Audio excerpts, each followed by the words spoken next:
Hello guys, this is your friend and we are back with a new fanfic. Which is what if Naruto became the Fox Reaper and built a harem of 7? Part 1. And if you enjoy this fanfic then please press the like button and subscribe to my channel for more fanfic like this. And now let's start the fanfic. 2 months had passed by since Naruto started living with Glinda as his surrogate brother, and the shinobi could honestly say that their arrangement had worked out for the best. The headmistress had taken a month off work to focus on teaching Naruto everything he would need to know about the world of Remnant, and while he was never one for the academics, he learned fast under her strict lessons.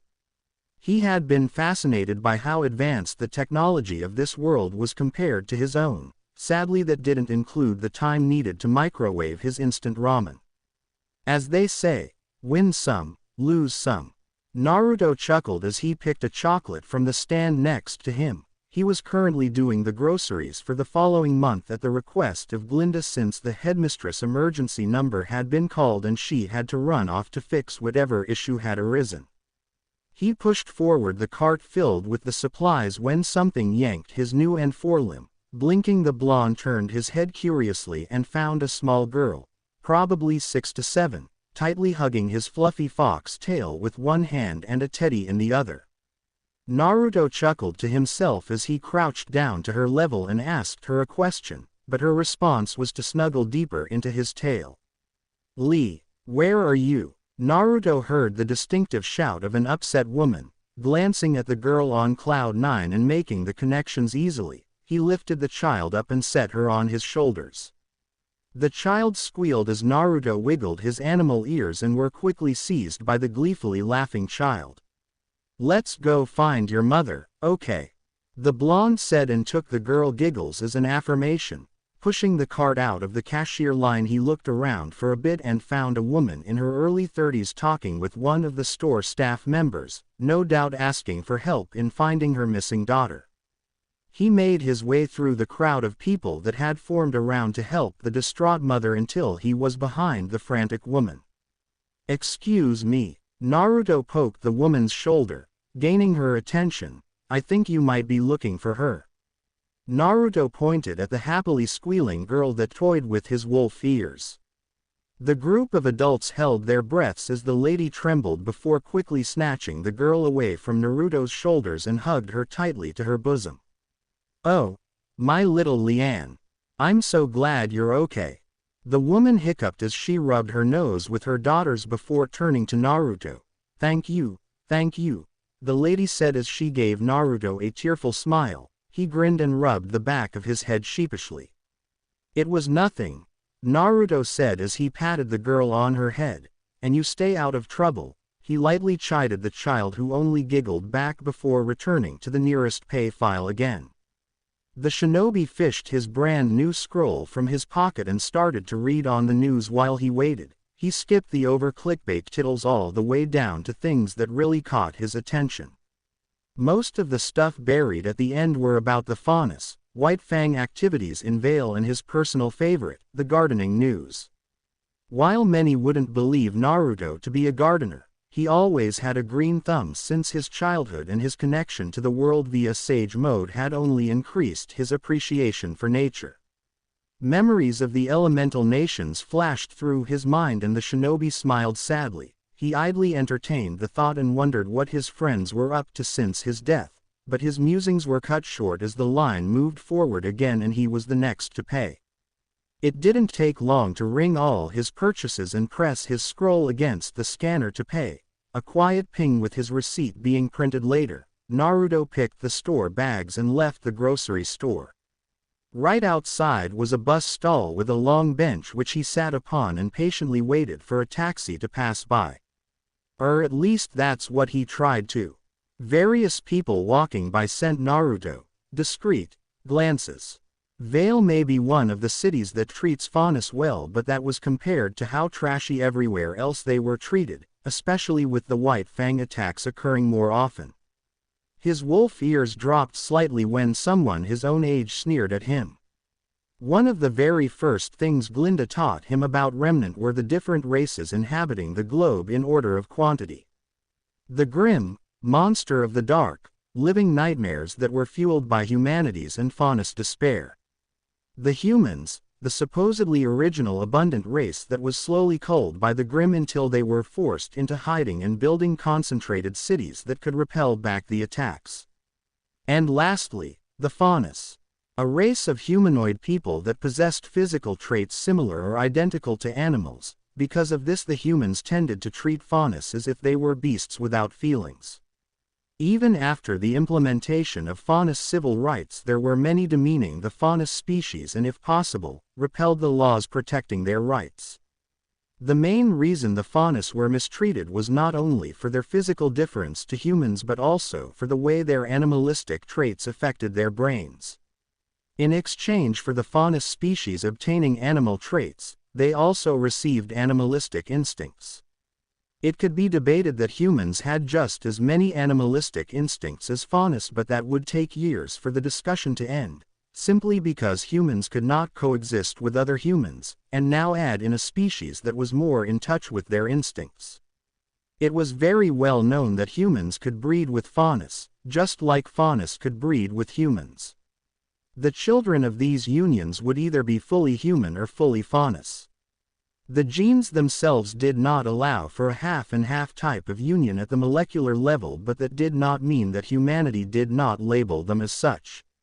Of course, if things only went that far, there should have been a breakthrough years ago, but the issue arose from the special types of Faunus that existed. The special type to which Naruto belonged to.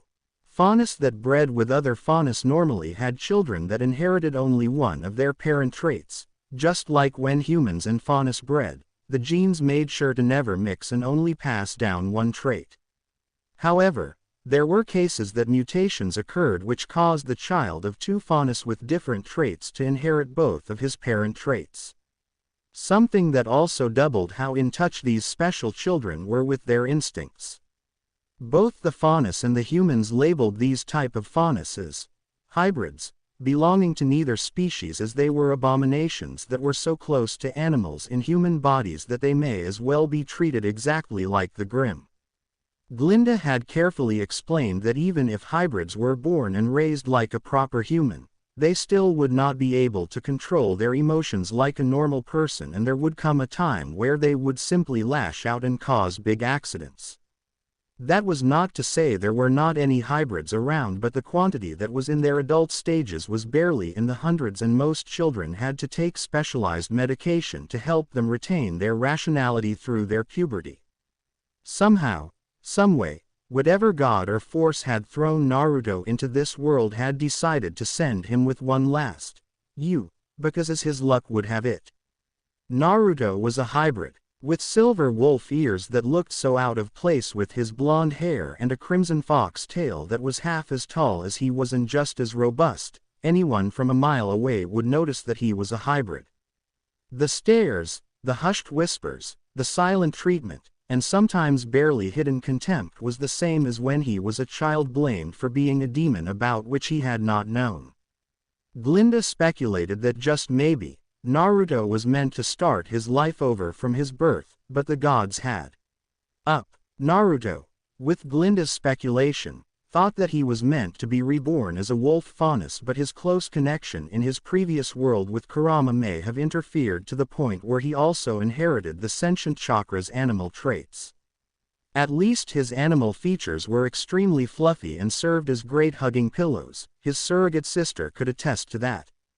One not discriminative taxi later and Naruto was back at the apartment he called home. He greeted the receptionist with his trademark grin, to which the lady waved back enthusiastically before he took the elevator. The personnel of the apartment had been initially surprised when Glinda announced Naruto would be living with her, and they had treated him with slight trepidation, but as the days passed and Naruto met more of them, they had quickly warmed up to his natural charismatic nature. The doors opened and Naruto stepped into the penthouse hallway, where he was pleasantly surprised to see Glinda about to enter their home.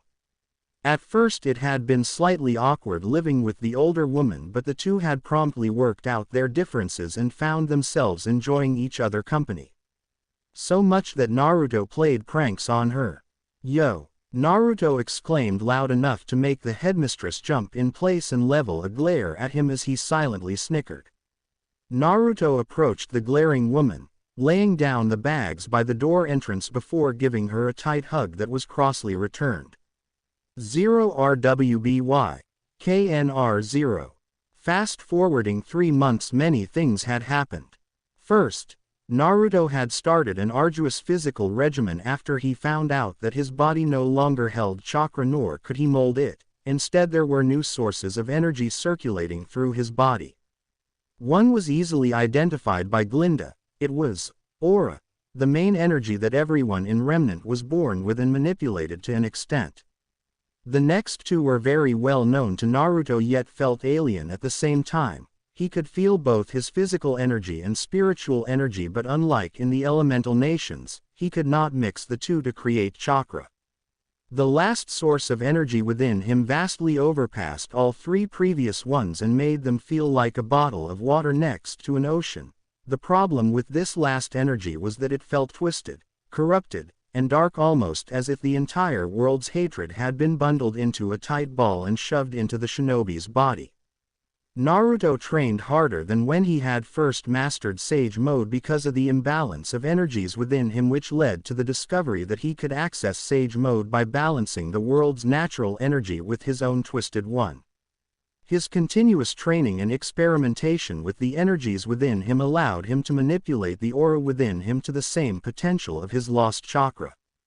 His expertise allowed him to manipulate to such an extent that he could physically alter his body with aura. An ability that he quickly mastered and used to hide behind aura, both of his faunus traits. It didn't long after mastering aura that Naruto's semblance was awakened, and with it came many discoveries that were both disturbing and astonishing. Glinda was forced more than once to interrupt Naruto's experimentation with his semblance when he tried to test its limits and caused harm to himself. She tried forcing various promised out of Naruto, but very few were accepted. With how potent and different from the norm Naruto's semblance was, Glinda admitted that it only added more proof to his story of being an otherworldly person. Of course, Glinda was not the only one to learn of Naruto's semblance. Ozpin had been informed of the teen's incredible growth, and with the older man interest peaked, he had visited several times to talk with Naruto, but always left with half answers. Glinda, for the first time in her life, had gone against Ozpin's wishes and kept secret Naruto's real origins. Thankfully, the headmaster always accepted that Naruto couldn't tell him his origins, but eagerly awaited the day he could be trusted enough to know of them. When Naruto felt he hit the final wall in his training and could no longer learn anything by meditating or experimenting at home, he made a request to Glinda, which the woman had to run through Ozpin first. The headmaster easily accepted the request, something that rang alarm bells in Glinda's mind but could do nothing about except for keeping her eyes on both Ozpin and Naruto. After all, it would not be the first time Ozpin had a hidden agenda of his own.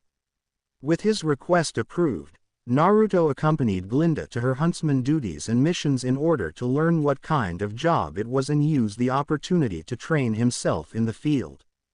The first mission the two went together was a grim extermination outside of Vale, and when Naruto was given permission to test himself against the monster of the dark, he felt his animalistic instincts flare up to the point they matched his insanity under an unmastered Kurama's tailed cloak. If Naruto had not mastered Kurama's addictive chakra back then, he would have surely lost it and become another monster like the ones he killed that day. For the very first time, Naruto understood why humans and faunus were afraid of hybrids. If this was the kind of things they felt when their emotions ran wild, there was no way they wouldn't be discriminated against. It was simply impossible without proper peace of mind and training to go against such raw emotions. Still, Naruto pushed through, steadily taming his new animalistic side, and in one of accompanying Glinda to grim extermination missions let Naruto make a name for himself in the village surrounding the city of Vale. Glinda was pleasantly surprised by how strong Naruto was, and that was without a proper weapon or team to help him. She had very often let him take complete control of the situation to assess his skills form the sidelines, and every new mission the shinobi was better and better. She was so impressed that she prepared another surprise to help him become even better in the future. The surprise was given to Naruto on his 16th birthday. Glinda had prepared a simple cake for him that day, and along with it gave him the surprise she had prepared. A weapon. Naruto was so deeply moved by Glinda's attentiveness that he couldn't hold back and gave the woman a strong hug that lifted her off the floor and peppered her cheeks with kisses. Glinda's cheeks had turned red under his emotional outburst that she quietly enjoyed until he let her down to inspect his new weapon. The weapon was a sword, a katana to be exact, an allusion to his previous life. The katana was exactly 100 centimeters long, the handle taking 25 centimeters and the blade 75 centimeters. Both pieces were black in color and the sheath was slightly bulkier since it had room for optimizations, but silver colored that matched the color of his wolf ears. His excitement overflowed once more, and Glinda was on the receiving end of it until she put her foot down and was forced to use her semblance to throw Naruto against the ceiling hard enough to make a crack in the material. Although Naruto never was one for the sword's arts, preferring to use his fists, the creatures of the Grim were monsters that without empowering his fists with energy he couldn't normally slay, so he trained. His semblance helped him greatly, and in no time, Naruto had created his own style that matched his newfound ferocity with the help of Glinda and more exterminations missions. The two had completed so many that word of an unregistered hunter completing missions made its way to the upper echelons of the council, that to avoid any repercussions that may befell Glinda for allowing such a thing to happen, Naruto with Ozpin's help had created a fake persona. With the older man's help, Naruto created an outfit that would hide his identity, and he worked non-stop on creating a weapon that he would be able to use as Naruto and not the fake Menma persona he created that worked with Glinda's weapon. The project for the new weapon took various months to complete, and by the time he had finished his project, December had already arrived, and with it came the snowy winter. Now that his project was complete and he was ready to continue doing missions with Glinda, Naruto had formally requested Ozpin to instate him as huntsman of Vale, but to the shinobi's surprise, the older man declined his request without giving him any reason as to why. Naruto sighed for the umpteenth time that day as he returned to the apartment after buying some ramen at the store nearby. He took off his shirt and threw it in his room before moving to the kitchen and taking the ingredients for the night's meal. Cooking had become one of the new things the shinobi enjoyed doing, and with Glinda's help he took over the cooking duties to give more free time to the overworked woman. Naruto placed the scroll on the counter and dialed Glinda. He thought about how hectic his life was while he prepped the ingredients. Naruto failed to graduate at the academy at the age of 10, successfully becoming a shinobi at the age of 12.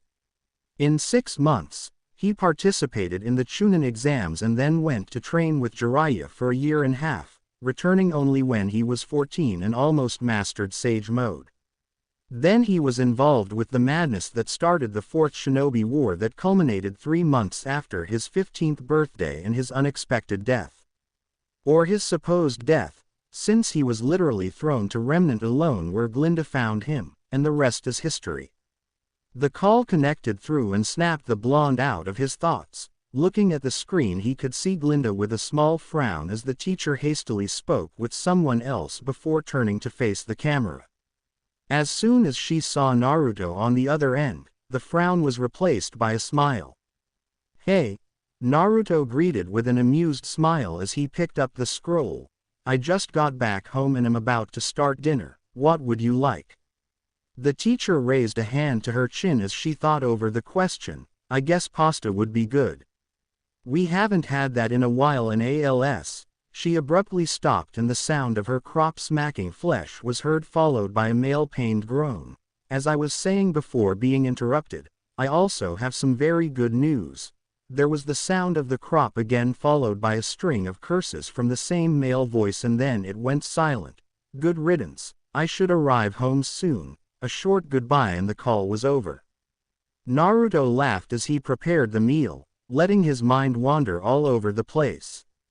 He wondered what could have caused such malicious energy to flow within him and if it was connected with his missing tenant, since it felt like Kurama's undiluted chakra but didn't at the same time. Remembering that the giant fox was nowhere to be found within him, Naruto cut that depressing line of thought and moved on to another one. The faces of the various people he had met since his arrival drifted in his mind. Some of those people had become regulars in his daily life and most of them had taken a shine to him, but there were also some who discriminated against him since they knew of his hybrid status and didn't give him an opportunity to befriend them. Naruto snickered, since those that had been too obvious with their discrimination were promptly served their own medicine via Naruto's oldest but most effective tactic. Pranks. Rubber chickens, eggs, flour and white sheets were sufficient to scare any of those assholes enough that they doubted their own shadows. Laughing to himself again, Naruto was startled by the sound of the penthouse door closing. Walking out of the kitchen and down the hall, the teen saw Glinda trading her heels for flip-flops. With a grin he gave his surrogate sister a warm welcome hug, which Glinda gracefully reciprocated. "Welcome back," Naruto murmured as he released the older woman. "Thank you," Glinda replied with a faint smile before moving into her room. Naruto went back to the kitchen to keep an eye on the stove until Glinda returned in her home clothes, an off-shoulder white blouse and black shorts that accentuated her cleavage, toned waist and long thighs. She sat by the counter and crossed her legs while she looked at the grinning Naruto. Their usual routine of asking how was the other's day played with Naruto teasing Glinda about her BDSM tendencies when she captured criminals, and Glinda firing back with Naruto's savagery made the two laugh. The dinner was cooked shortly after and they moved to the dinner table to eat, continuing their back and forth that made them look more like an arguing couple than brother and sister with how personal their choices of words were. Naruto finished his share first, patting his belly happily as he patiently waited for Glinda to finish. She did at a much more sedated pace. Once done, Naruto took both plates to the sink before returning with 2 glasses of water and sitting in front of his surrogate sister and gave her his complete attention. "Ozpin has decided to accept your request of becoming an official huntsman." Glinda raised a hand before Naruto could get too excited. "But there are 2 conditions you must complete before he certifies you." Naruto frowned. "Those are. The first is that you will undergo a 1-year probation directly under Ozpin's orders, and the second is that once that year is over, you will join Beacon Academy for 2 years minimum." Glinda sighed deeply, rubbing her forehead tiredly. "I honestly don't understand why he's making you join Beacon since you're far above anything that can be taught there." Naruto mulled the conditions in silence, his ability to see beyond the unexpected allowing to discern Ozpin's probable thoughts. Since Naruto, and by proxy Glinda, had not told Ozpin about Naruto's real origin, the headmaster thought of him as an untrustworthy individual. 1 year under the headmaster orders would give enough time for the man to learn about Naruto and decide whether or not the shinobi was someone Ozpin could trust without knowing of his secret. As for joining Beacon, from what he was taught by Glinda, most huntsmen worked in groups until tragedy separated them or their goals did not match any longer, so the only reason he could think of being sent there was that Ozpin wanted to find someone who would work with Naruto that was closer to his age. "That's all right, I guess. It's the only way that I can become a huntsman without wasting too much time." Naruto scratched the back of his head sheepishly. "Besides, once I'm in Beacon and Ozpin sees how strong I truly am compared to others, he'll wish not giving me such foolish conditions, believe it." Naruto grinned. Glinda exasperatedly sighed but smiled at Naruto's antics nonetheless. She told the teen to wait for a moment while she went to her room to get the folder Ozpin had given her in case Naruto accepted. On her way back, she passed by a cabinet that contained her alcoholic beverages and without thinking much picked one of the strongest ones out. She placed both the bottle of alcohol and the folder on the table, the latter which was slid towards Naruto while Glinda served her first glass. Glinda knew the contents inside the folder, and they were the reason she downed her glass in one go before serving herself more as Naruto read its contents. If Naruto accepted Ozpin's conditions, he would start working under Ozpin the very next day, his first mission leading him to Vacuo to investigate some newfound ruins in the desert. Her second glass was downed, the liquid burning down her throat as Naruto finished reading and anxiously looked at Glinda's flushed face. "I'll miss you," Glinda slurred, her low alcohol tolerance working against her. "I don't want you to leave." The boy she had grown extremely fond of and lived together with for the past 10 months was leaving so suddenly. All the memories they shared, the missions, the meals, the pranks, the mishaps, they all would stop. Naruto looked down sadly. "But I know I can't stop you," Glinda whispered as she nursed her third glass. The alcohol had completely crumbled the wall protecting Glinda's emotions, her feelings rising to the surface making the normally strict woman tremble. "I only ask that once this is all over you return safely to me." Naruto's heart throbbed painfully, but his resolve was set. If he wanted to pay back for everything that Glinda had given him and find his own place in this new world, then he would need to do this. "Can you promise me that?" Glinda nursed her fifth glass as Naruto moved to sit beside her and half-hugged Glinda before taking the glass from her hands and drinking what would have been her sixth shot. His face scrunched as the strong liquid burnt his throat, but Naruto endured it after a second of discomfort. "It's a promise." "Thank you." Glinda nodded, her trembling stopped as she burrowed deeper into Naruto's half-hug.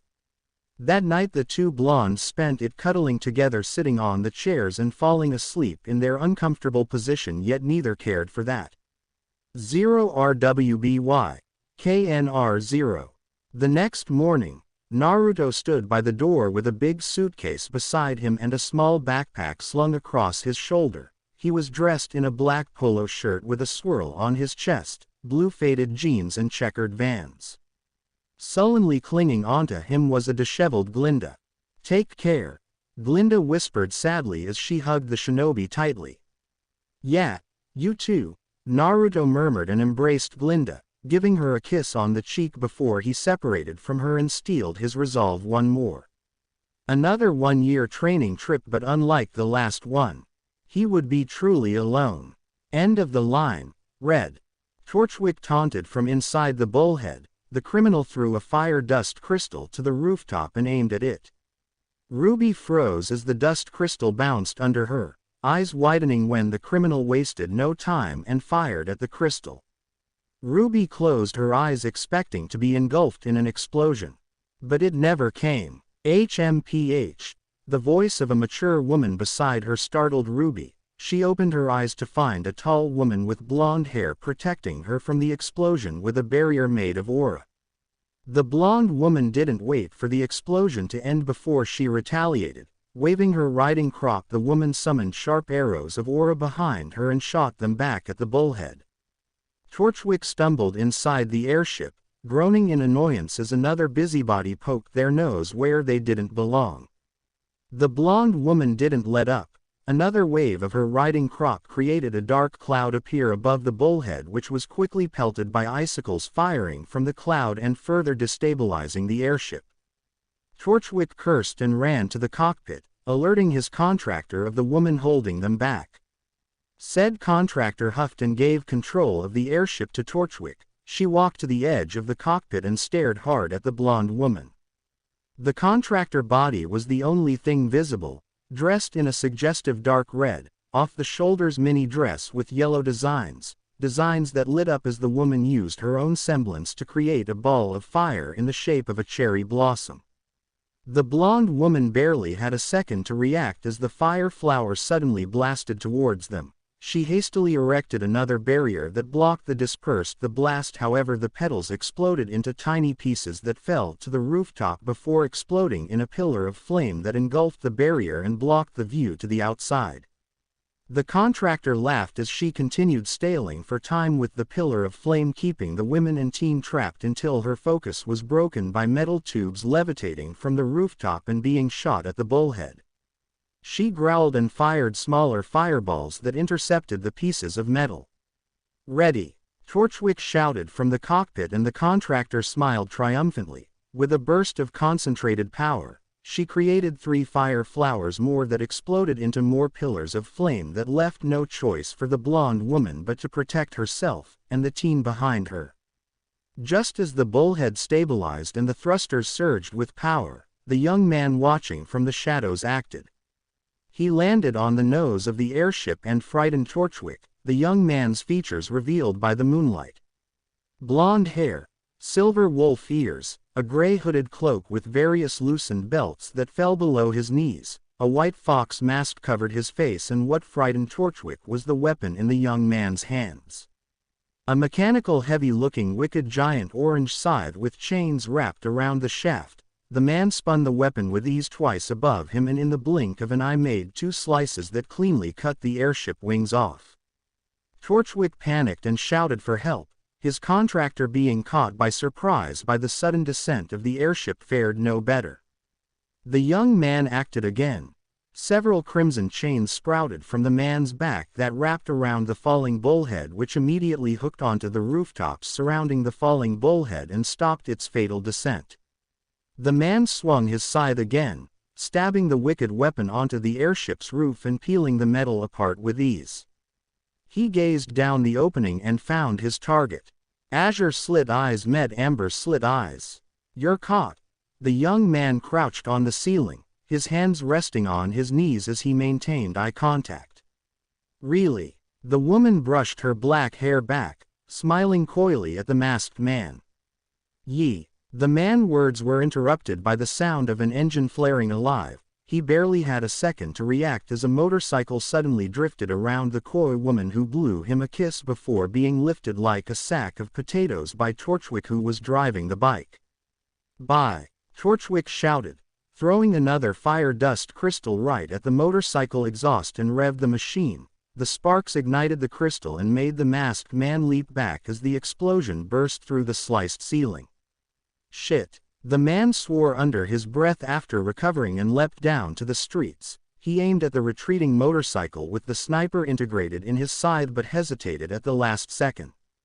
The young man heard footsteps that he easily recognized. Turning, he saw the red-haired girl that trashed Torchwick's goons and the blonde huntress walking towards him. "Woo-ah, mister, can I touch your weapon? Please, please, please."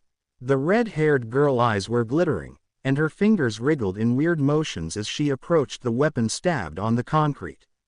Naruto blinked, tilting his head as he ignored the possible innuendo from the girl's words and gave her a nod. He lifted the weapon and stabbed it upright, the massive construct dwarfing the girl by an entire meter. As the girl squealed and harassed his scythe, the young man lifted his mask and smiled warmly at the huntress, who had crossed her arms, pushing her corset upwards as she smiled back. "I'm back." The whiskered teen tightly embraced the slightly taller woman. "Welcome back, Naruto," Glinda whispered, returning the warm embrace and silently enjoying the growth Naruto had experienced since she had last seen him. Back then Glinda needed to look down whenever she wore heels, but now the shinobi nose tickled the side of her neck and she was sure that if she wasn't wearing heels, they'd be almost the same height. "It's good to be back." Naruto tightened the hug for a second before withdrawing with a content smile. He turned back to the girl harassing his weapon. "Hey Red, we need you to come with us for a bit." "Yes, 0RWBY. KNR0. I hope you realize that your actions tonight will not be taken lightly, young lady. You put yourself and others in great danger." Glinda chided as she walked around the red-haired girl, scroll in hand as she replayed the footage of Ruby's fight caught by the street's security cameras. "If it were up to me, you'd be sent home with a pat on the back."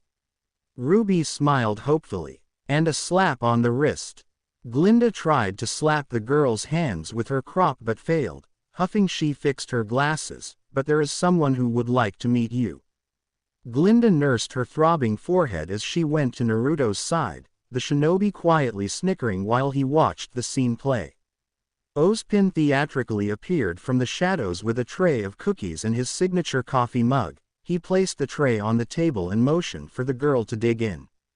Ruby rose. You have silver eyes, Ozpin commented, leaning his face slightly to watch the girl's eyes before sitting down and crossing his arms. Ruby shifted awkwardly in her seat. Where did you learn to do this? Ozpin asked as he pointed at the scroll replaying the footage of Ruby's short fight. Signal Academy, Ruby replied, examining one of the cookies. They taught you how to use one of the most wicked weapons ever designed. Ozpin asked, concerned that the villages outside the safety walls were driven to the point of teaching how to use one of the most effective weapons for culling Grim. Well, one teacher in particular, Ruby replied, awkwardly taking a bite of the cookie. I see, Ozpin breathed in relief. I've only seen two other scythe wielders with your kind of skills, a dusty old crow and young Naruto over there. Naruto waved at the girl with a grin.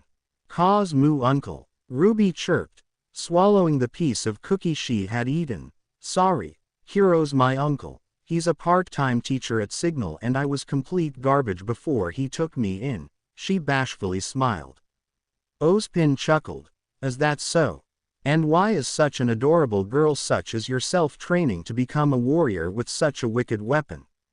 Naruto curiously tilted his head. That was a question he also wanted to ask the young girl, especially after seeing how skillful she was taking out Torchwick's goons. Well, I want to be a huntress, Ruby exclaimed with a smile. You want to slay monsters? Ozpin raised an eyebrow, pointing at the girl's choice of weapon. It's not just that, Ruby pouted. My parents always taught me and my sister that we ought to help others, so I thought I might as well make a career out of it. Ozpin gave her a knowing smile which encouraged the girl to continue. I mean, the police are all right, but huntsmen and huntresses are just so much more romantic and exciting, and, gosh, you know. Ruby squeaked, jittering with emotions barely held back. Naruto snorted and Glinda continued nursing her forehead, the headmistress worried for the future of humanity if most aspiring huntresses had the same view as the girl. Being a huntsman was not romantic at all. If anything, the job sent you to an early death. Ozpin chuckled. It's not all a bed of roses. Ruby frowned at the old man insinuation. Do you know who I am? Ozpin asked once Ruby had calmed down and digested his words. You're Professor Ozpin. You're the headmaster of Beacon Academy, Ruby replied. Hello. Ozpin cunningly smiled. Nice to meet you, Ruby replicated his smile. You want to come to my school? Ozpin tapped the scroll, stopping the footage and ominously leaned forward on the table. More than anything, Ruby steeled her resolve under the headmaster's suffocating stare. Seconds passed before Ozpin eased the pressure he was exerting and leaned back with a satisfied smile. The older man glanced at Glinda and Naruto. Glinda rolled her eyes and looked away, crossing her arms in clear disagreement while Naruto gave a curt nod. Ozpin chuckled to himself. With the Democratic vote being 2-1, he smiled at Ruby. Well, consider yourself approved. Really, just like that. Yes, Yahoo! Ruby gleefully shouted, jumping from her seat and triumphantly danced around the room. While the girl cheerfully danced, Ozpin approached his two coworkers. I do not like this, Glinda instantly spoke once the man was within earshot. Give her a chance, she will surprise you, Ozpin chuckled. Welcome back, Naruto, how was your journey? Naruto scratched his cheek but spoke with a serious tone. A lot of things happened and we're going to have to sit down and have a long chat about all of what I saw. Ozpin nodded. And your thoughts on joining the academy? Naruto crossed his arms. After seeing so many things out there, I don't think it's such a bad idea anymore, but I won't stay there for long.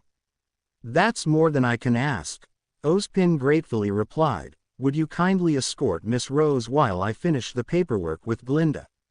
Naruto accepted, surprising the sulking headmistress with a quick hug before herding the still cheering young girl out of the room. He's matured, Ozpin commented after he was left alone with Glinda. That he has, Glinda pridefully agreed. 0RWBY. KNR0. Ruby happily skipped beside Naruto as they walked outside of the police building, the red-themed girl discreetly checking the older teen. He was taller than her. The gray cloak with loose belts he wore hid his inner clothes and weapon, but what was left visible tickled Ruby's memories. There was a white fox mask sitting atop the right side of his head, hiding one of the wolf ears, 3 whiskers on each cheek, and he wore no shoes which displayed black painted toenails. "You're one hell of a fighter," Naruto suddenly complimented Ruby, startling the girl. "Thank you." Ruby recovered quickly, "but I couldn't do much there. That criminal still escaped." Naruto shook his head. "That was partially my fault, but that's not what I'm talking about. You fought well against his goons, even outnumbered." Ruby tilted her head, smiling pridefully. "Ooh, that was nothing." Naruto chuckled. "I noticed. How do you feel about becoming a Beacon student so young?" Ruby eheed, bashfully rubbing her nose. "I'm still riding the high. Can't believe my dream is one step closer." "What's your dream, if you don't mind me asking?" Naruto asked, pointing at an open cafe across the street. "To become a huntress like my mother used to be." Ruby fondly smiled, recalling the faint memories of her deceased mother as the two entered the cafe and sat at a table near the windows. Naruto noted the girl using past tense. "She must have been one hell of huntress if you're this strong at your age." Ruby gleefully smiled at the compliment to both her and her late mother. She was. Her dream was to one day vanquish the Grim and let humanity prosper together once more.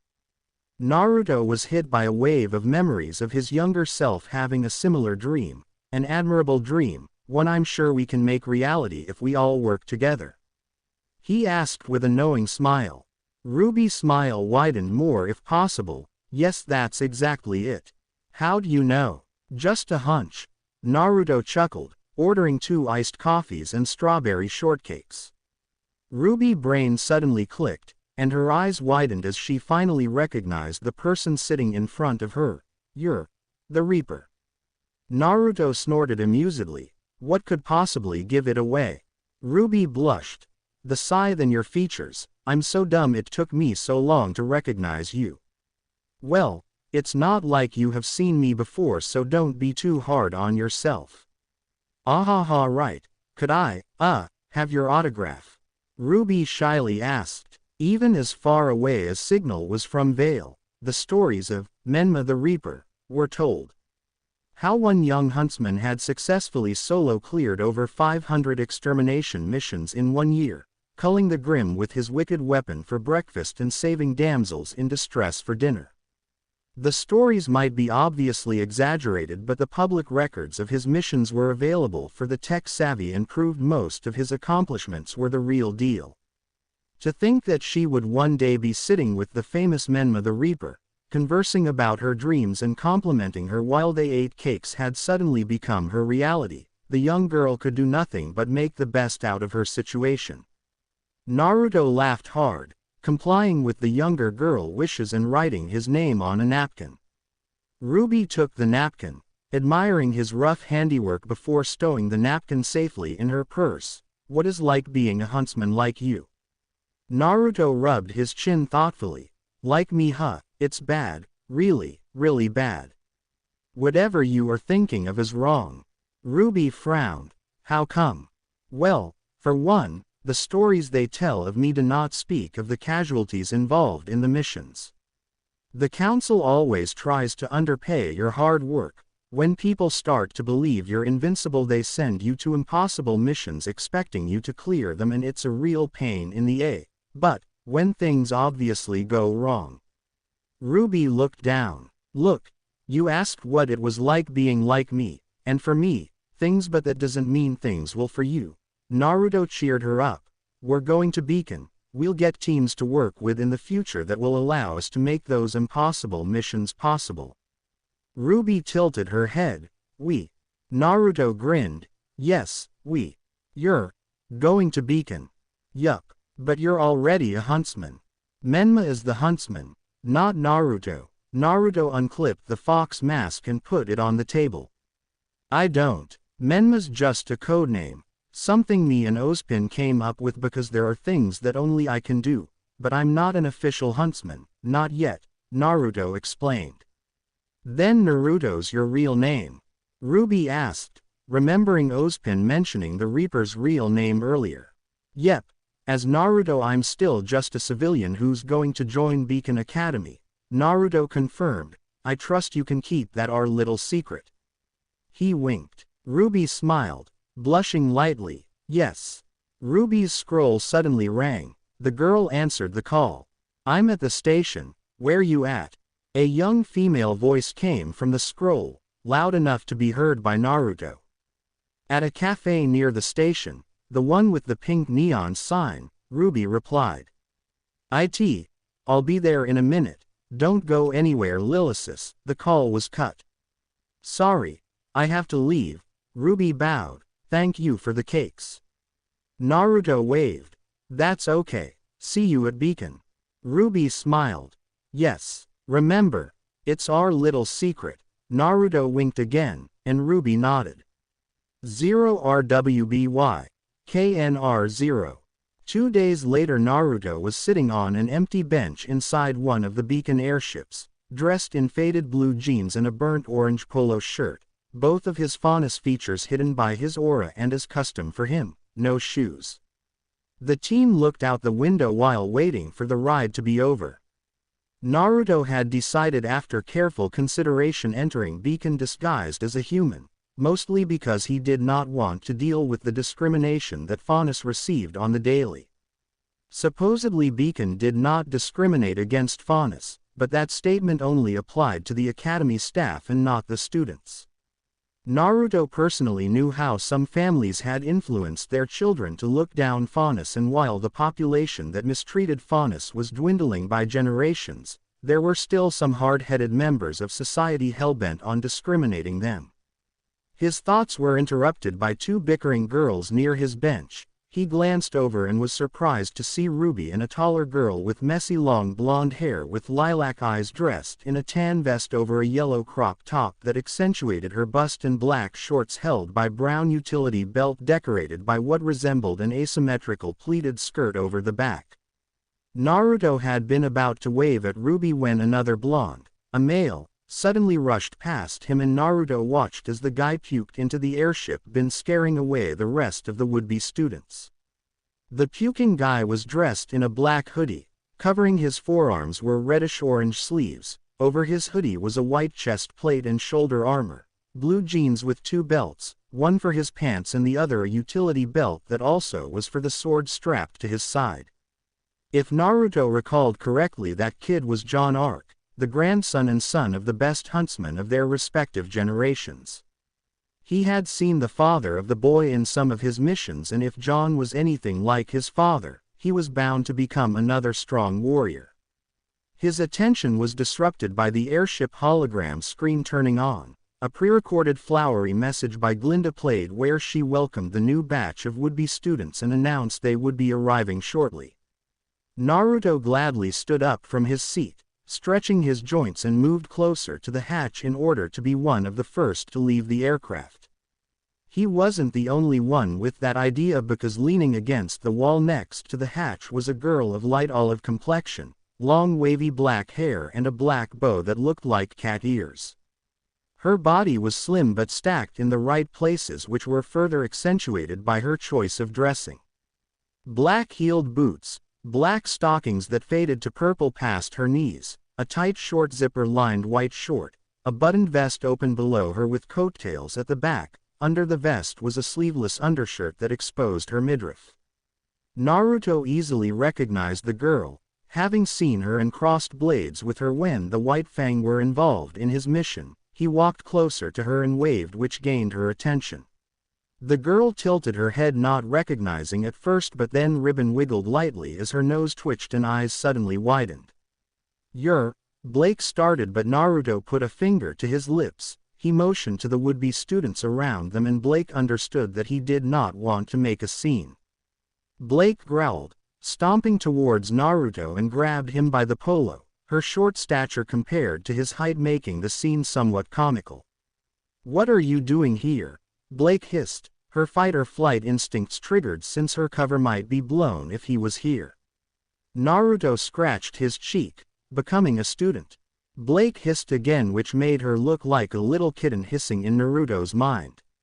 "I could ask the same about you. What are you doing here?" Naruto's eyes glinted, his posture suddenly becoming oppressive as he looked down at the White Fang member. Blake tried backing off, but Naruto chased after her, corralling her against the hatch as she hurriedly looked for an escape but found none. In a last-ditch effort she was about to punch his chin when the airship suddenly lurched forward and had to grab Naruto's shirt again to try and steady herself. As Naruto's luck would have it, the hatch suddenly opened behind the distressed Blake, her unbalanced body started falling backwards and she pulled on his shirt. Their lips met. Blake's eyes widened comically as Naruto tried pulling back, but the airship ramp was right below the girl's already unsteady feet. Her ankles slipped, and she kept pulling Naruto lest she fall on her rump and tumble down the ramp.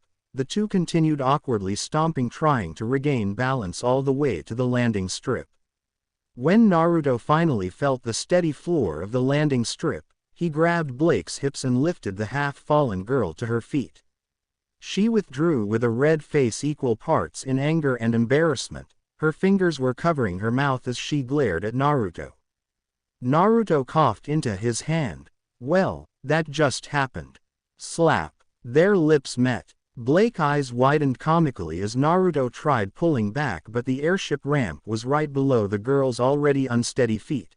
Her ankles slipped, and she kept pulling Naruto lest she fall on her rump and tumble down the ramp all the way to the concrete landing strip. When Naruto finally felt the steady floor of the landing strip, he grabbed Blake's hips and lifted the half-fallen girl to her feet. She withdrew with a red face equal parts in anger and embarrassment. Her fingers were covering her mouth as she glared at Naruto. Naruto coughed into his hand. "Well, that just happened." Slap. Naruto nursed his red cheek as he glanced around and noticed there were students of other earlier airship pointing at him and Blake, their whispering and barely concealed judgment visible from far away.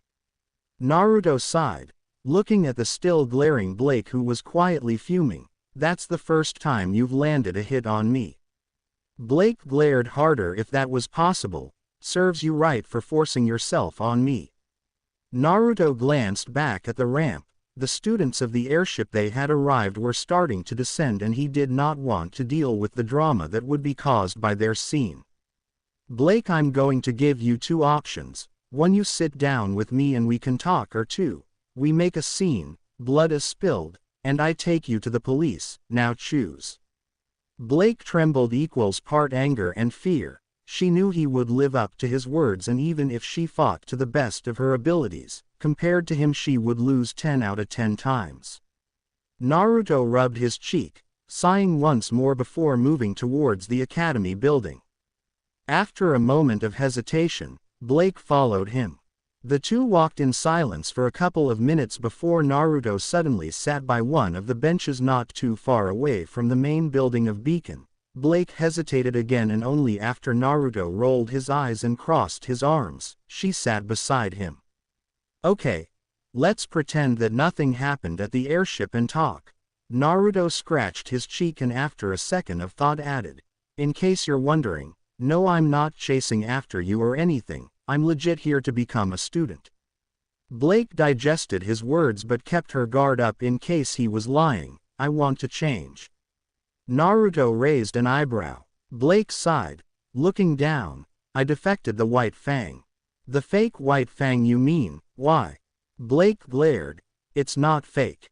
She hissed again and Naruto raised his arms peacefully. "Sure. Still, why?"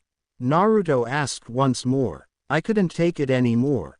The things we were doing, they wouldn't bring us peace." Blake looked down again, her ribbon dropping somewhat. "I couldn't stomach the new ideals the White Fang was forcing on us."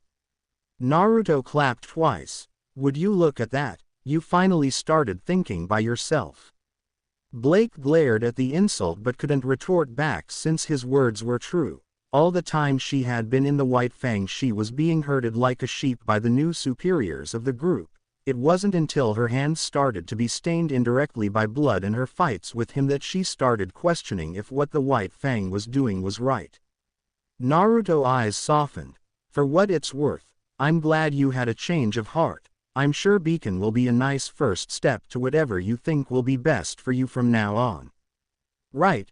Blake took his words to heart, and taking advantage of his somewhat laid-back attitude, she asked, "Why are you here?" Naruto laughed. "Like I said, I'll become a student here. I wasn't an official huntsman, so now that I'm of age I'll become one properly." "You weren't." "Yep, wasn't. Just like you. Cover missions and all that, so let's make a deal. I keep your secret and you keep mine." Naruto pointed at his missing faunus features. Blake blinked twice. Only now that he was pointing at them, she realized the faunus features were not there. "How?" Naruto childishly grinned. "Part of the deal, so are you taking it or not?" Blake frowned. If she accepted, then she would have an easier time at the academy, but if she didn't, then there was no certainty that he wouldn't blabber about her former occupation and get her arrested. She didn't consider he would go back on his words because he was always true to his words.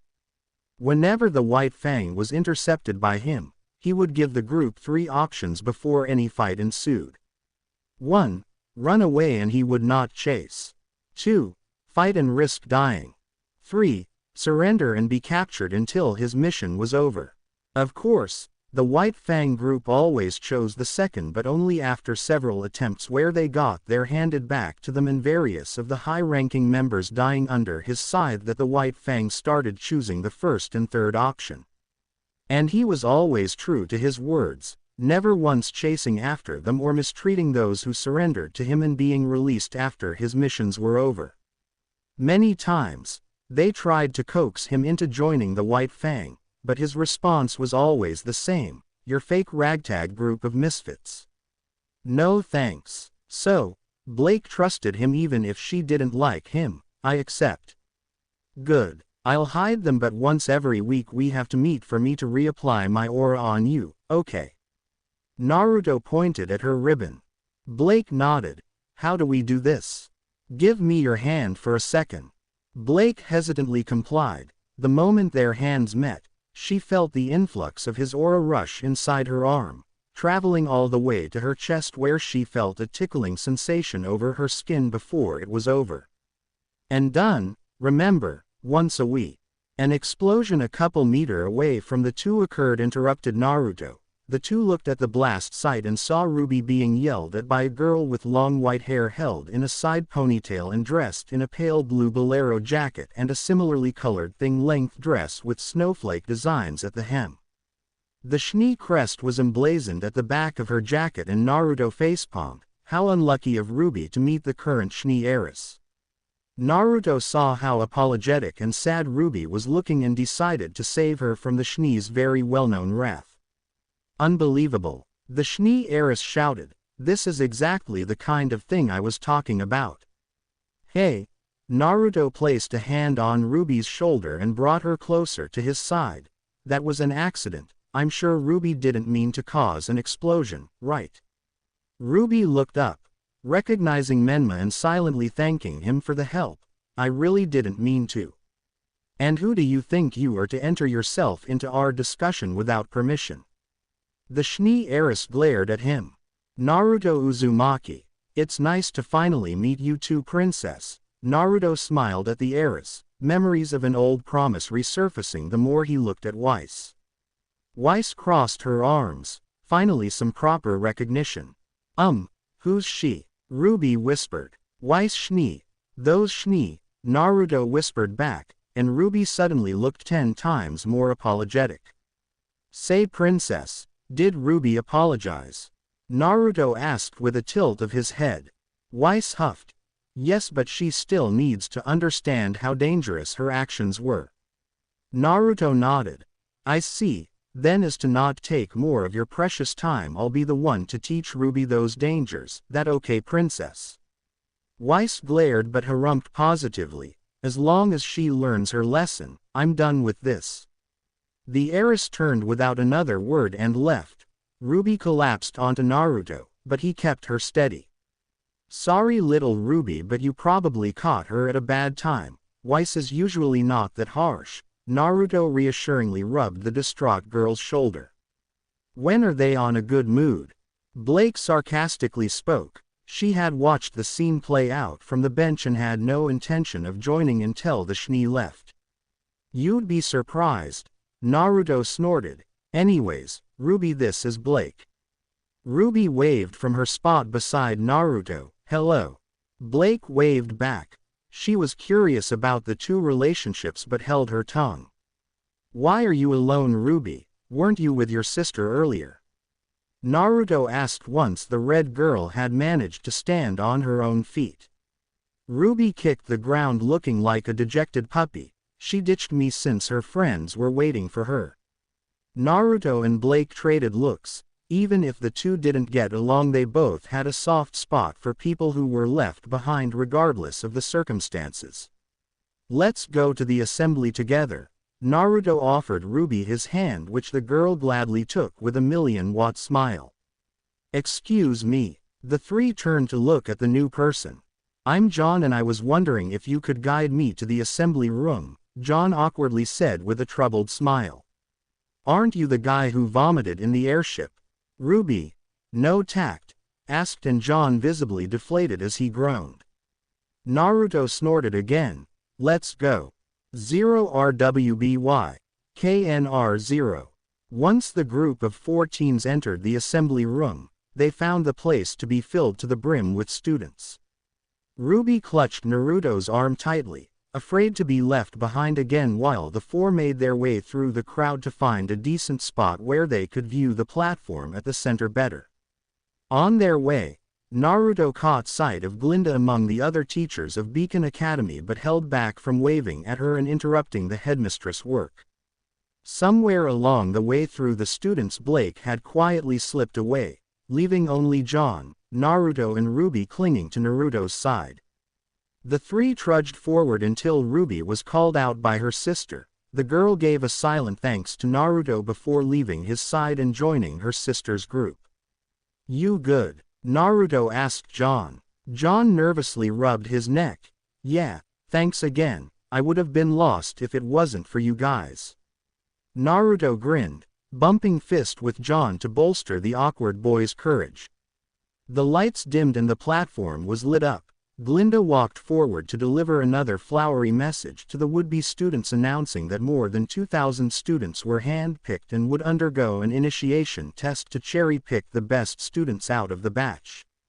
While Glinda gave her announcement, Naruto quietly slipped away from John's side and moved to the walls of the assembly room. He hid behind one of the many columns adorning the place and waited for his cue. During the 2 days that he had taken to rest before coming to Beacon, the headmaster had requested if Menma could make an appearance this year during the initiation speech to bolster the students' valor, since there were more applications this year than previous ones.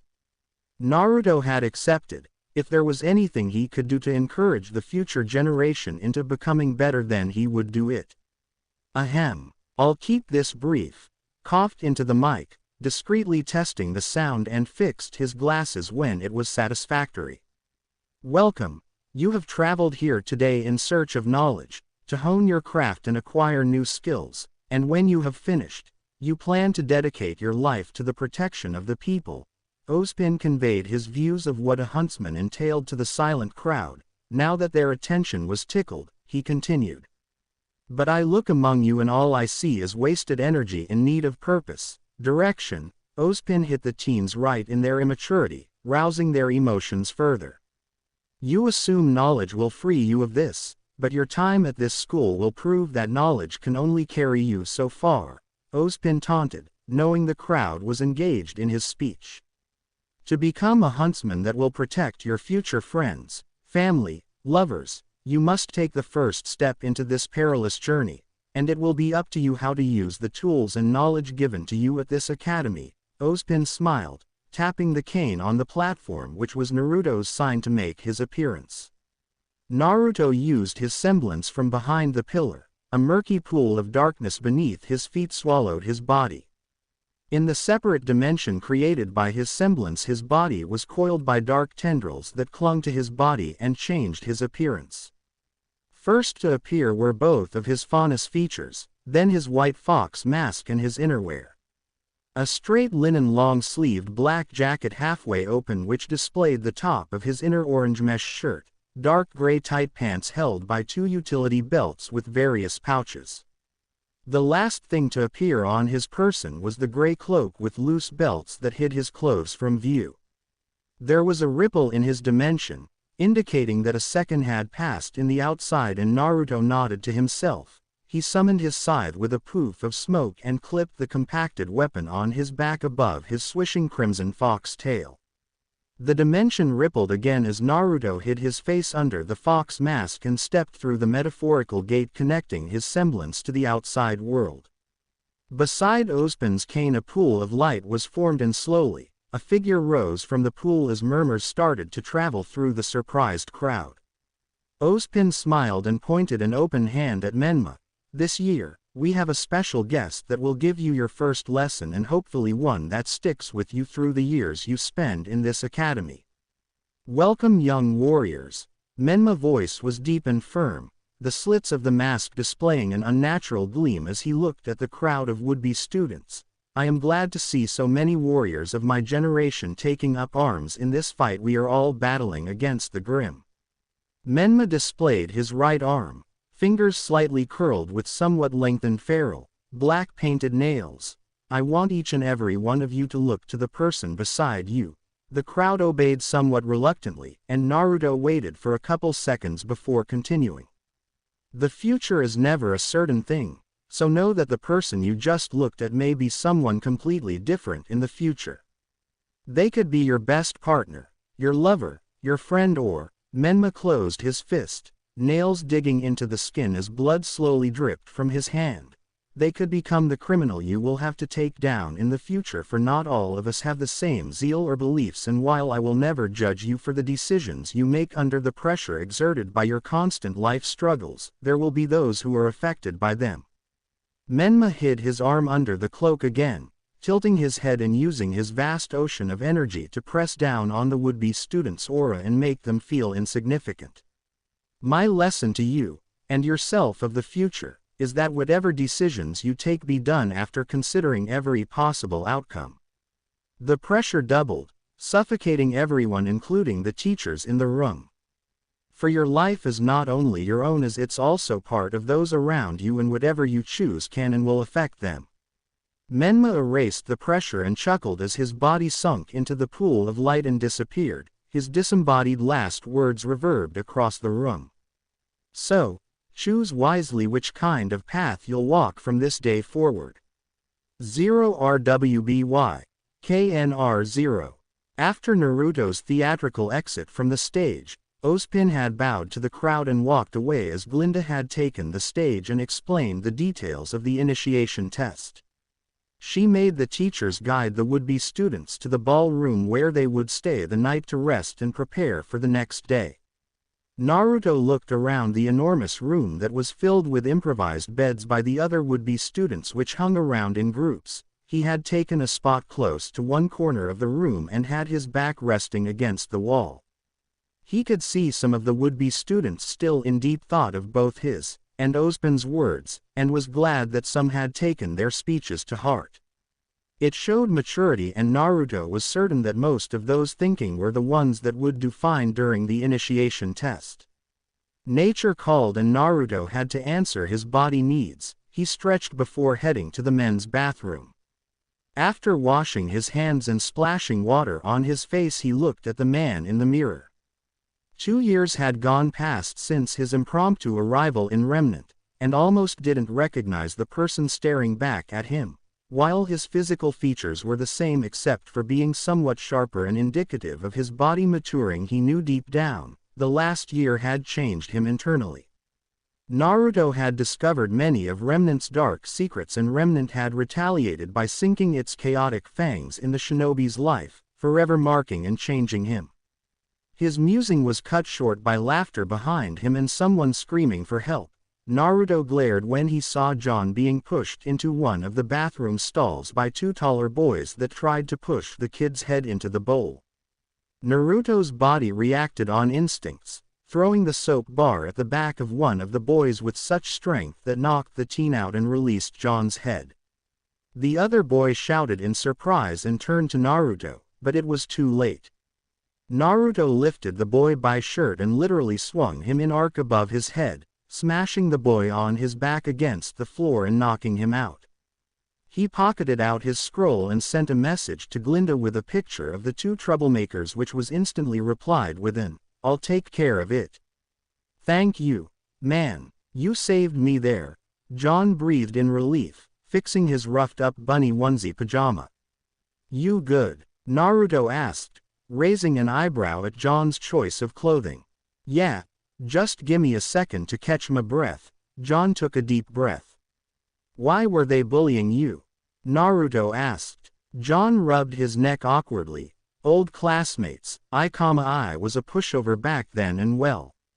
Naruto sighed, rapping his knuckles lightly against John's chest. "Don't let your past demons haunt you, man. You gotta take a stand at some point." "I know, I'm trying. It's why I came to Beacon," John admitted, and Naruto could see hidden deep beneath the awkward kid's eye his flickering resolve. Naruto thought for a second before deciding to encourage the teen. "Well, you already took the first step by coming to Beacon, so just keep trying. I'm sure the old you is proud of the current you." John awkwardly laughed and nodded. The two blondes walked out of the bathroom. "You certainly don't lack confidence if you're wearing that," Naruto pointed out with a snicker that had John scowling.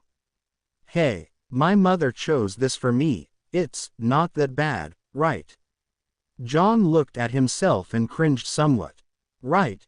Naruto looked away and John deflated again. "Naruto. John." The two guys turned their heads to look at the person calling them. They spotted Ruby sitting with her sister while she waved one hand enthusiastically. As the two guys approached them, they took in the girl's sleepwear. Ruby had a black tank top with a heart-shaped Beowulf design and long white pants with pink roses. Her sister had an orange tank top with a flame emblem and black boys shorts. "Hey Ruby." Naruto ruffled the girl's hair after the two guys sat next to them. "What are you up to?" "Writing a letter to the gang back at Signal. I promised to tell them all about Beacon and how things are going," Ruby mumbled while chewing her pencil. "Aw, that's so cutie," Yang chirped teasingly before Ruby's pillow hit her on the face. "Shut up. I still haven't forgiven you for leaving me behind at the entrance." Ruby scolded her older sister. "I said I was sorry." Yang rolled her eyes and crossed her arms, which pushed up her sizable. "Besides, it worked for the best. You made 3 friends know." Ruby glare softened somewhat. "If almost blowing up the Schnee heiress can be considered a good thing, then yeah, sure. If it wasn't for Naruto, I don't know what would have been of me." "Right, so which one of you is Naruto?" Yang asked, sizing up both blondes. John pointed at Naruto and Naruto pointed back. Ruby giggled. She hadn't told Yang about Naruto's whisker birthmarks, so unless she had somehow seen him before she wouldn't recognize him between the two blonde guys. "Ha, very funny." Yang scowled and cracked her knuckles. 2 noogies and 1 laughing Ruby later. "Nice to meet you. I'm Naruto Uzumaki." Naruto rubbed his throbbing head, offering a fist bump to the grinning spitfire that was Ruby's sister. "John Arc." John pouted from his spot, eyes watery from how painful Yang's noggin was. "You're very strong." "Yang Xiaolong." Yang grinned at the compliment and bumped fist with Naruto. "Thanks for helpin' my sister earlier." "It's what friends are for." Naruto winked at Ruby, who giggled. "That reminds me, have you seen Blake?" "Nope. I've been hanging around Yang since the assembly," Ruby replied, finishing up her letter and putting it in her bag for later. "You were talking about Black, brooding and cute over there." Yang pointed to a wall where one Blake Belladonna was currently reading a book. "The Black, brooding and cute. Girl was dressed in a short black yukata that exposed her thighs and collarbone, and her trademark black ribbon that looked like cat ears. Oh, yeah, that's her. John blushed lightly seeing the provocative attire. Why don't we go say hello? Yang grinned, standing up and marched towards the lonesome girl while the three others sighed at Yang's exuberance before chasing after her. Hello there, Yang sang once she was within earshot of Blake. Blake looked up from her book for a second, taking in Yang's appearance. Yes. I heard you helped my sister earlier and became her friend, so I thought, might as well make another friend myself. The name's Yang. Yang grinned impishly, putting one hand on her hip and extending the other for the quiet girl to shake. Blake didn't recall helping anyone until she saw Ruby, John and him arriving behind Yang. Her brain clicked, and Blake slowly shook Yang's hand. Oh, that, right. It was nothing. Hey Blake, we aren't, interrupting you, right? Ruby worriedly asked, looking between the quiet girl and her book. Blake wanted to shut the interaction down, but the young girl had earned a soft spot in Blake's heart since her misfortunate accident during the evening. The quiet girl sighed, closing her book. Not really. The four would-be students sat in a circle around Blake, properly introducing themselves, and spoke about their reasons for coming to Beacon in Dreams. Obviously all five would-be students kept some secrets to themselves, but they still tried to make the newly made friendship work, and for the first time in Ruby's, John's and Blake's lives they were among people that without knowing each other's past felt somewhat comfortable. Yang simply soaked the good vibes for all it was worth since she was used to playing matchmaker with her own group of friends, but it was nice that Ruby was part of this newly made group of friends. Naruto had been quietly enjoying the group interactions until his uncanny luck reared its head and someone stomped behind him. What in the world is going on over here? Don't you realize some of us are trying to sleep? Naruto recognized that tone of voice, being at the receiving end of a similar but older one many times in the past. Oh, not you, Ruby shouted, diving behind Yang and hiding herself from the frosty heiress glare. I said I was sorry. Yang gaze hardened, connecting the dots between her sister words and actions before glaring back at Weiss and cracked her knuckles. So you're the Shni, huh? Naruto was going to act before things escalated, but everyone stopped when his scroll started ringing. The shinobi fished the scroll from his pocket and his eyes narrowed at the name. Sorry, I've got to take this call. Naruto was going to act before things escalated, but everyone stopped when his scroll started ringing. The shinobi fished the scroll from his pocket and his eyes narrowed at the name. Sorry, I've got to take this call. 0RWBY. KNR0. Naruto had been quick to exit the ballroom. After answering his scroll, he had hurriedly rushed to the headmaster's office at his behest and arrived at the same time as Glinda did. Now, the two blondes were facing the headmaster, who sat with his head held in his hands.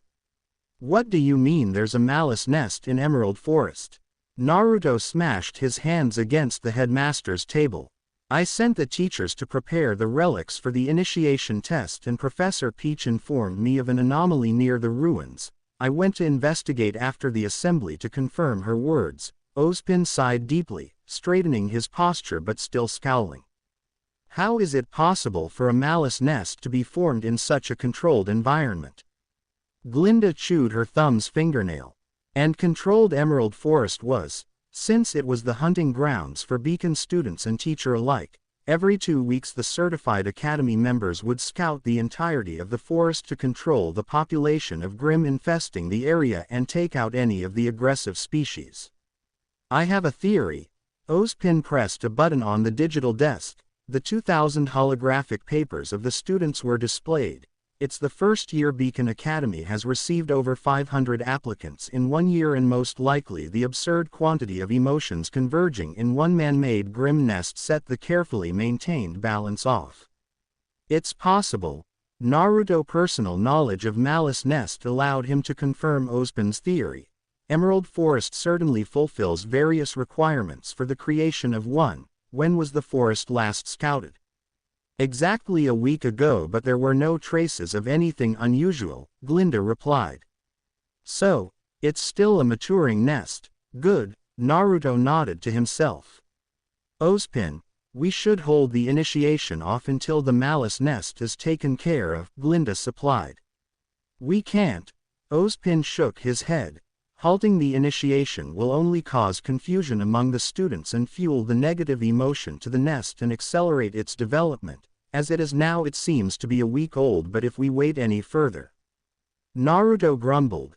Even if we stopped the initiation, it would take 10B plus rank huntsmen to clear a week-old malice nest, and knowing how slow Veil response is, we'd be stuck for another week before receiving support, and by then it'll be too late.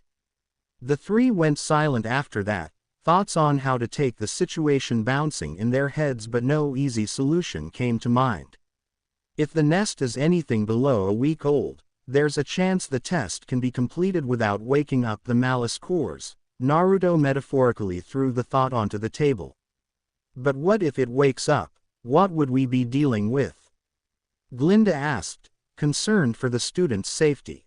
It depends on a lot of things. What did you find during your investigation, Ozpin? Naruto asked, crossing his arms.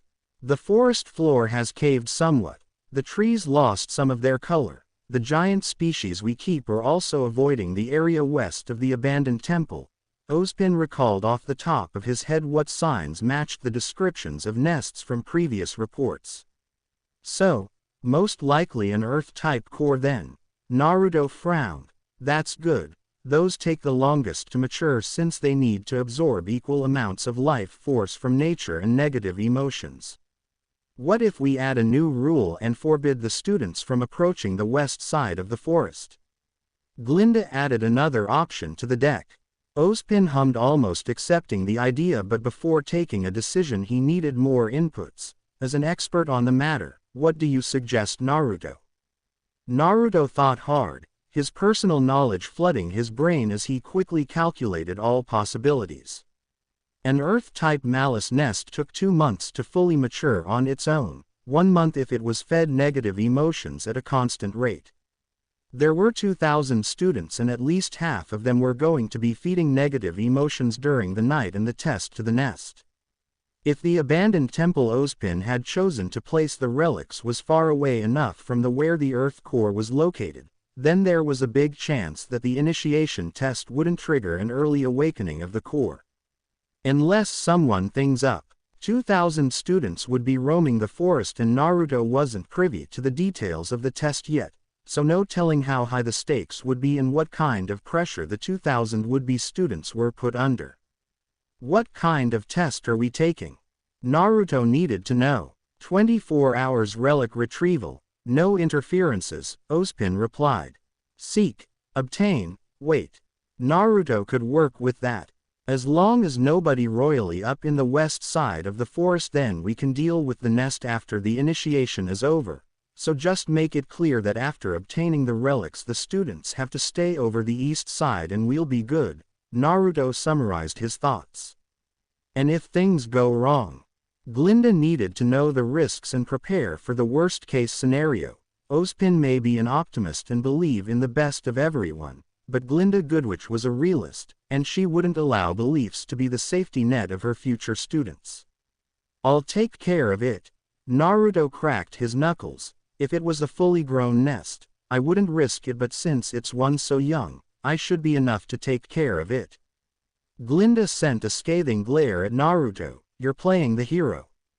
Naruto looked away, knowing perfectly well how Glinda hated his hero tendencies. Unless you're willing to leave the students unsupervised while the test is going on and help me with the nest, then it's our best option. Glinda, there's a chance that things won't escalate that far. Ozpin tried calming the seething headmistress. Let's trust Naruto on this one, okay? Naruto gratefully nodded at the headmaster.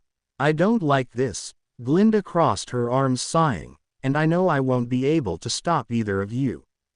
Ozpin and Naruto traded glances. Just, let me know what to do tomorrow, good night. Glinda literally walked off, leaving the two males to their own. Well, that could have gone better. Naruto awkwardly rubbed the back of his head. Anything else I may need to know? No, that was all. Please rest and prepare for tomorrow. Ozpin leaned back onto his chair, grabbing his mug and taking a long sip. Knowing that he was being dismissed, Naruto left the office. So, this is what you meant, huh? Naruto thought as he walked back towards the ballroom. What are you hiding, Ozpin? By the time he was back in the ballroom, it was past midnight, the lights were out, and most students were already sleeping. Naruto's night vision helped him navigate through the haphazardly sleeping students and collect his bag from the corner he had chosen. He moved towards his new group of friends and found all of them asleep except for the ex-White Fang member. He quietly nodded at the cat Faunus that was reading a book as he prepared his own bed, 2 layers of towels stacked on top of one another and his own bag as the pillow, before sitting next to the woman reading. Did I miss anything? Naruto quietly asked. The Schnee left as soon as you did, Blake replied without taking her eyes off the book. Must have been an important call, she commented airily. You could say that, Naruto bemusedly replied and changed the topic. What are you reading? A book about a man with 2 souls that fight for control over one body. Blake didn't mind the topic change, there were some things that couldn't be said after all. Huh, interesting, mind-switching. Naruto browsed through his bag and pulled out one of his favorite books. He wasn't an avid reader, but he couldn't deny that Remnant had way more interesting stories than those found in the elemental nations. Blake tilted her head. Sure, I've already finished this one. They traded books and shared no more words as the two spent the rest of the night quietly reading their new book. 0RWBY. KNR0. 2 months had passed since Naruto started his lonely journey across Remnant at the behest of Ozpin. The older man had given him only grim extermination missions for the first month before he was ordered to start moving around the continents and fighting the new threats that had recently started spawning across the world. Grim Nest. Normally one would call any place where Grim lived in abundance a nest, however these were different, and so Naruto had labeled them differently since clearing his first 3 nests. Malice Nest. A place where negative emotions solidified into a crystal core that continued absorbing energy from its surroundings and transformed the environment to its new host needs. Any Grim in a perimeter around the core would offer its body to feed the core, and in turn the core would create an egg's nest from which stronger Grim would spawn after absorbing enough energy and nurturing them to their strongest possible form. Just like dust, the cores also had types. Naruto had cleared 3 different ones so far: Fire, Water and Earth core type ones. Just as their name suggested, each type of core gave the Grim its spawned abilities related to the core. If that wasn't enough, the amount of Grim spawned from the nest also varied by how long a nest had been in incubation. From as little as 100 Grim up to 3,000 could be spawned, or at least that's the metrics Naruto used from personal experience. His latest mission had brought him to a desert south of Mistral where huntsmen had reported unusual changes in the weather. The normal harsh sandstorms had become worse since lighting had started to occur during the sandstorms without rain clouds in the vicinity. And as Naruto's luck would have it, after traveling for more than 2 days on foot under the unforgiving sun and weather looking for the reported area, a sandstorm had brewed on the horizon. Drinking the very last drops of water of his now empty water flask, Naruto made up his mind. He would run and seek shelter until the sandstorm had passed before continuing his mission. However, before he could enact his hastily made plan, the sandstorm was already upon him. Microscopic grains of sand pelted his tired and weakened body. He tried his best to hide his face from the dust, but a thunder suddenly struck right beside him, sending the shinobi tumbling down a dune as he continued being peppered by the sand. The sandstorm picked up strength, more thunder reverberating across the dunes as rocks were displaced and sent flying by the storm, many of them hitting the body of the shinobi that was curled up doing his best to protect himself from the hits. Seconds turned into minutes that turned into hours without the raging sandstorm stopping, the wounds caused by the debris hitting his body being healed by his semblance and only depleting more and more of the shinobi's aura as the time passed. Tired, thirsty and hungry, Naruto couldn't hold onto his consciousness and fell with nobody to save him. "I'm sorry, Glinda," were his last conscious thoughts. Naruto immediately woke up, but not in the outside world. He was awake within his mind. He would always appear in this place when his body was exhausted and he lost consciousness. The enormous sewer with a giant door made of iron bars with a seal silently greeted him. Hope burned in the shinobi's heart at having another opportunity to try and reach his lost friend. "Kurama." Naruto waited, and waited, but no reply came. Tears pooled in the shinobi's eyes as he walked through the cage that once housed his fuzzy friend, where the only thing that greeted him was a floating crimson orb. His fist hit the orb and it replied in kind by sending him flying back, hitting the cage, knocking the air out of his lungs and collapsing to the floor, where he stayed down, looking at the glimmering sphere. "Why?" Naruto sobbed to himself, cursing the gods for taking everything he once loved away from him. His hard-fought accomplishments, his trusted friends, his future. If only he had been stronger. Naruto tiredly closed his eyes, viewing the mental image of the blonde woman who had taken him in and tried to make his new life something he wouldn't resent. The woman caressed his cheeks and her hair turned white. The shinobi blinked and felt extreme pain racking his entire body. The hands grabbed both of his cheeks and he heard mumbling before his body turned cold and numbed the pain. He blinked once more and focused past the new sensation at the person holding him, white hair tied in a bun with a long bang covering her right side of the face, slate blue eyes looking at him in concern. "Wah!" Naruto, throat burnt from the lack of water and sand entrapped in the muscle. He coughed, trying to dislodge the sand while the woman moved back before returning with an ice cup of water that was pressed to his lips, from which he greedily drank the cooled liquid and parched his raspy throat. "Thanks," the shinobi mumbled, sitting up and taking stock of his body. The ragged cloak he had used to cover himself from the sun was nowhere to be seen and left him in his mesh undershirt, black jacket and tight gray pants. His compact weapon sat beside him along with Menma's trademark fox mask. The mask was lifted by the woman's dainty fingers. "I didn't expect Menma the Reaper to be someone so young." Her voice was low, cool, yet still resounded in wherever they were. Naruto grunted. It wasn't the first time he was told something along those lines. He tried standing, but the woman easily held him down by placing her hand on his shoulder. "Don't move yet. I've only numbed your body, but you're still wounded." The shinobi took a deep breath and nodded. He closed his eyes and checked his energy reserves. His physical energy was sitting at 1/10 of the usual, the spiritual energy at 2/10. His aura was steadily recovering and was 5/10 of being full.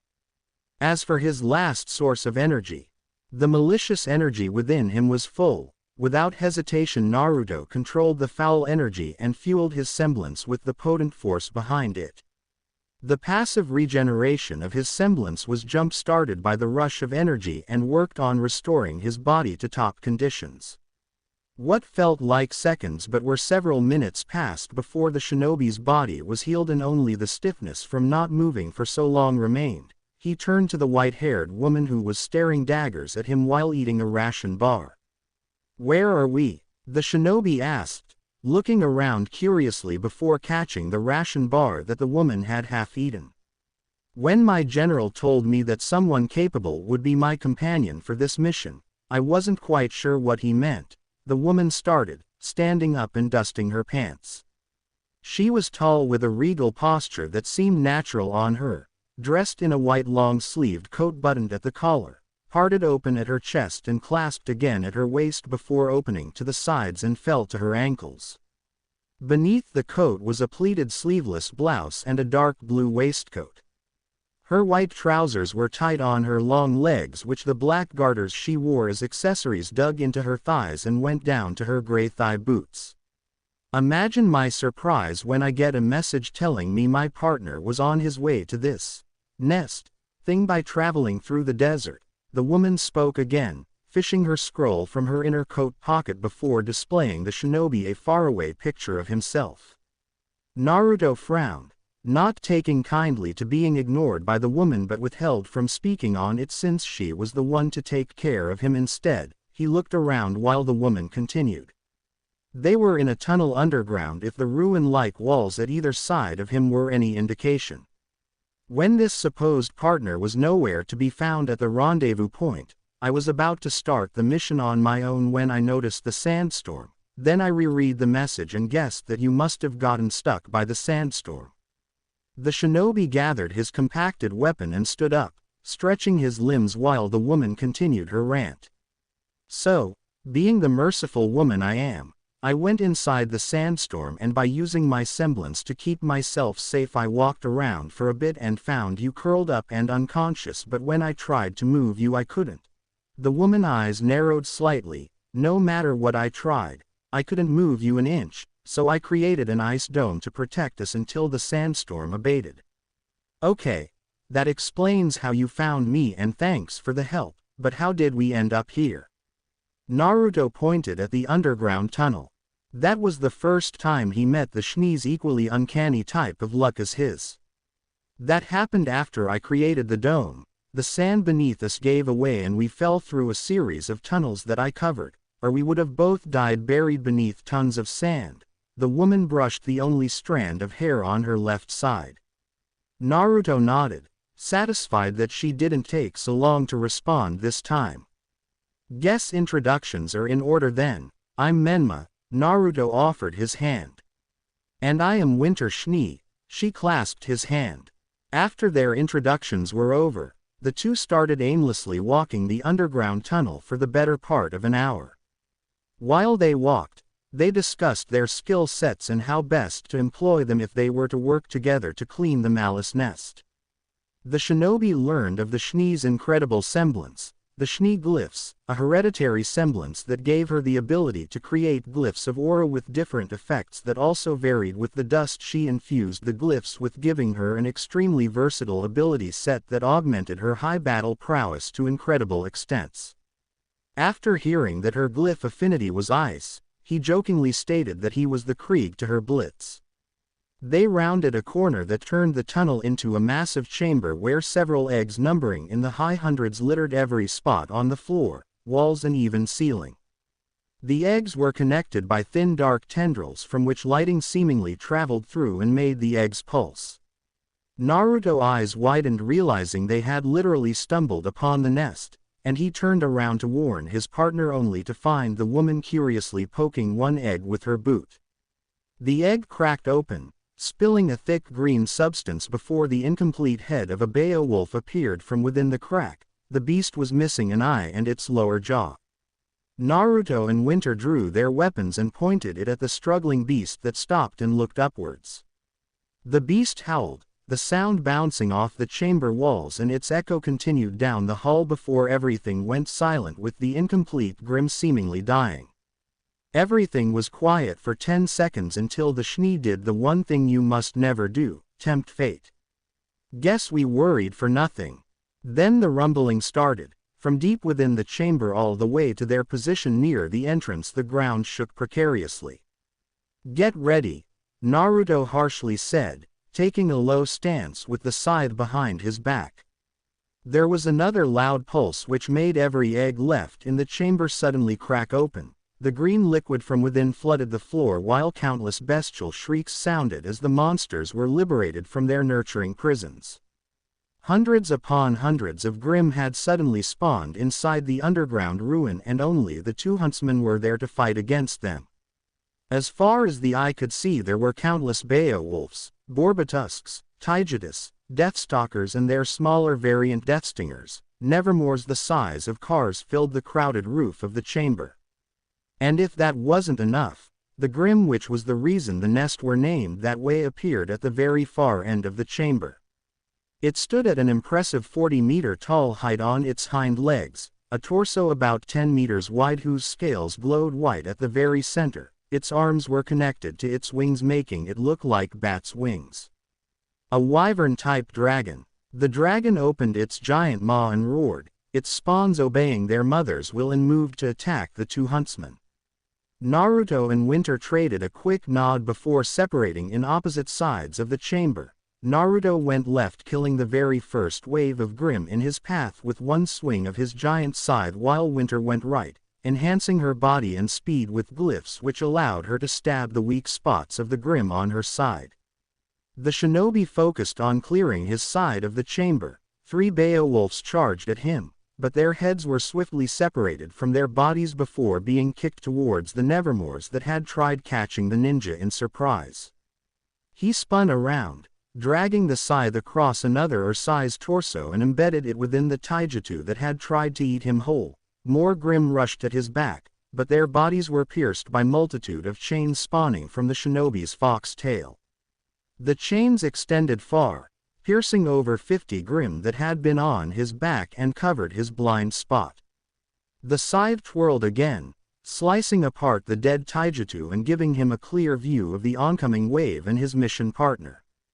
The Shni had created a dome of glyphs on her side of the chamber from which icy projectiles rained upon the Grim that entered its range, while she swiftly stabbed anything that managed to not die against the deadly hail. Her movements were precise and no second was wasted after securing kill after kill. Naruto trusted she would be fine on her own and welcomed the next wave of Nestlings Grim, dubbing them that way for 2 reasons. 1. While their numbers were high, their strength was nowhere near that of a fully incubated Grim and instead was just 1 step below those of regular Grim. And 2. None of the nestling Grim had used the abilities the core usually granted them at the later stages of incubation. The shinobi swung his scythe in a wide arc again, bisecting the Grim and marched forwards, keeping his back protected by summoning more chains. Once he was closer to the center of the chamber, he chanced a glance at the dragon that had yet to make its move, and the shinobi panicked when his eyes caught sight of the beast. The dragon's maw was open, and its chest was crackling with electricity as it had been charging an attack while the 2 huntsmen were dealing with its nestlings. "It's charging something," Naruto shouted to his partner, receiving an equally panicked, "What?" back. The shinobi glanced his partner and saw her literally do a 360 front flip over the Grim while shooting ice projectiles. "Huh, cool." Winter made a perfect landing next to him, her body jiggling under gravity's effect, and she noticed the same thing he did. "If he fires that, we will be crushed by the sand above this place," Winter analyzed, knowing that between the 2 of them they would be able to erect a defense strong enough to protect them from the attack but not from its subsequent effect on the area around them. "Then I'll stop its charge. Let's stay close to it and kill it first before dealing with the nestlings." Naruto spoke quickly, coating the blade of his scythe with his aura, giving it a flickering green-crimson tint. Winter nodded before raising her hand and creating a path of glyphs towards the dragon. "They will boost your speed and serve as footholds." Naruto nodded, piercing with his chains and Ursai that had tried to sneak behind the frosty woman before jumping towards the first glyph, followed shortly by her. Winter weaved her saber, creating more icy projectiles that pierced the pesky Nevermores, obstructing their path while they continued leaping from glyph to glyph. The shinobi silently placed his trust in the woman and reinforced his own body with aura before leaping again, his speed increasing hundredfold between the boost of his aura and the glyphs, making him look like a ray of lightning that smashed scythe first into the crackling chest of the dragon. Now that Naruto was up close, he noted the grim dragon's scales were pinkish, indicating that it was an extremely young one. The beast roared in pain as Naruto pushed the blade of his scythe deeper into the dragon's chest and stopped its charge attack. Naruto barely had time to block the hands of the dragon and being sent flying back. "This will take a while," Naruto muttered annoyingly as he fell. His descent was stopped by a glyph appearing beneath him. He righted himself and landed on his feet, swinging his scythe to cull the annoying Nevermores that had gotten too close. The white-haired woman appeared beside him a second after, her eyes fixed on the pesky avian grim before the crackling of electricity started again. The two watched as the dragon had once more opened its maw and was charging another breath attack which, judging by how long the last one had taken and still failed to release, the shinobi knew they had a moment's respite. "We're lucky she's a young one," Naruto spoke after slicing another Nevermore apart.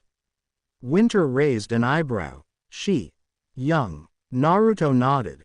"We named them nests, because dragons are the first grim the core spawns to protect the eggs against intruders. They almost always spawn in pairs unless the core doesn't have enough energy. A female to protect the nest and a male to protect the core itself." Winter's eyes widened in surprise. Grim dragons were supposed to be extremely rare and could only be found in extremely secluded places around the world, but the Reaper had just revealed these nests created such strong grim and in pairs. If she was any bit older, the dragon's ability to spawn grim from its scales would be available to her and we'd be in deeper trouble. They may be weaker than regular grim, but with those nestlings ones they would be a major pain in the— Naruto cracked his neck and prepared for round 2. "Do you have any massive area of effect attack?"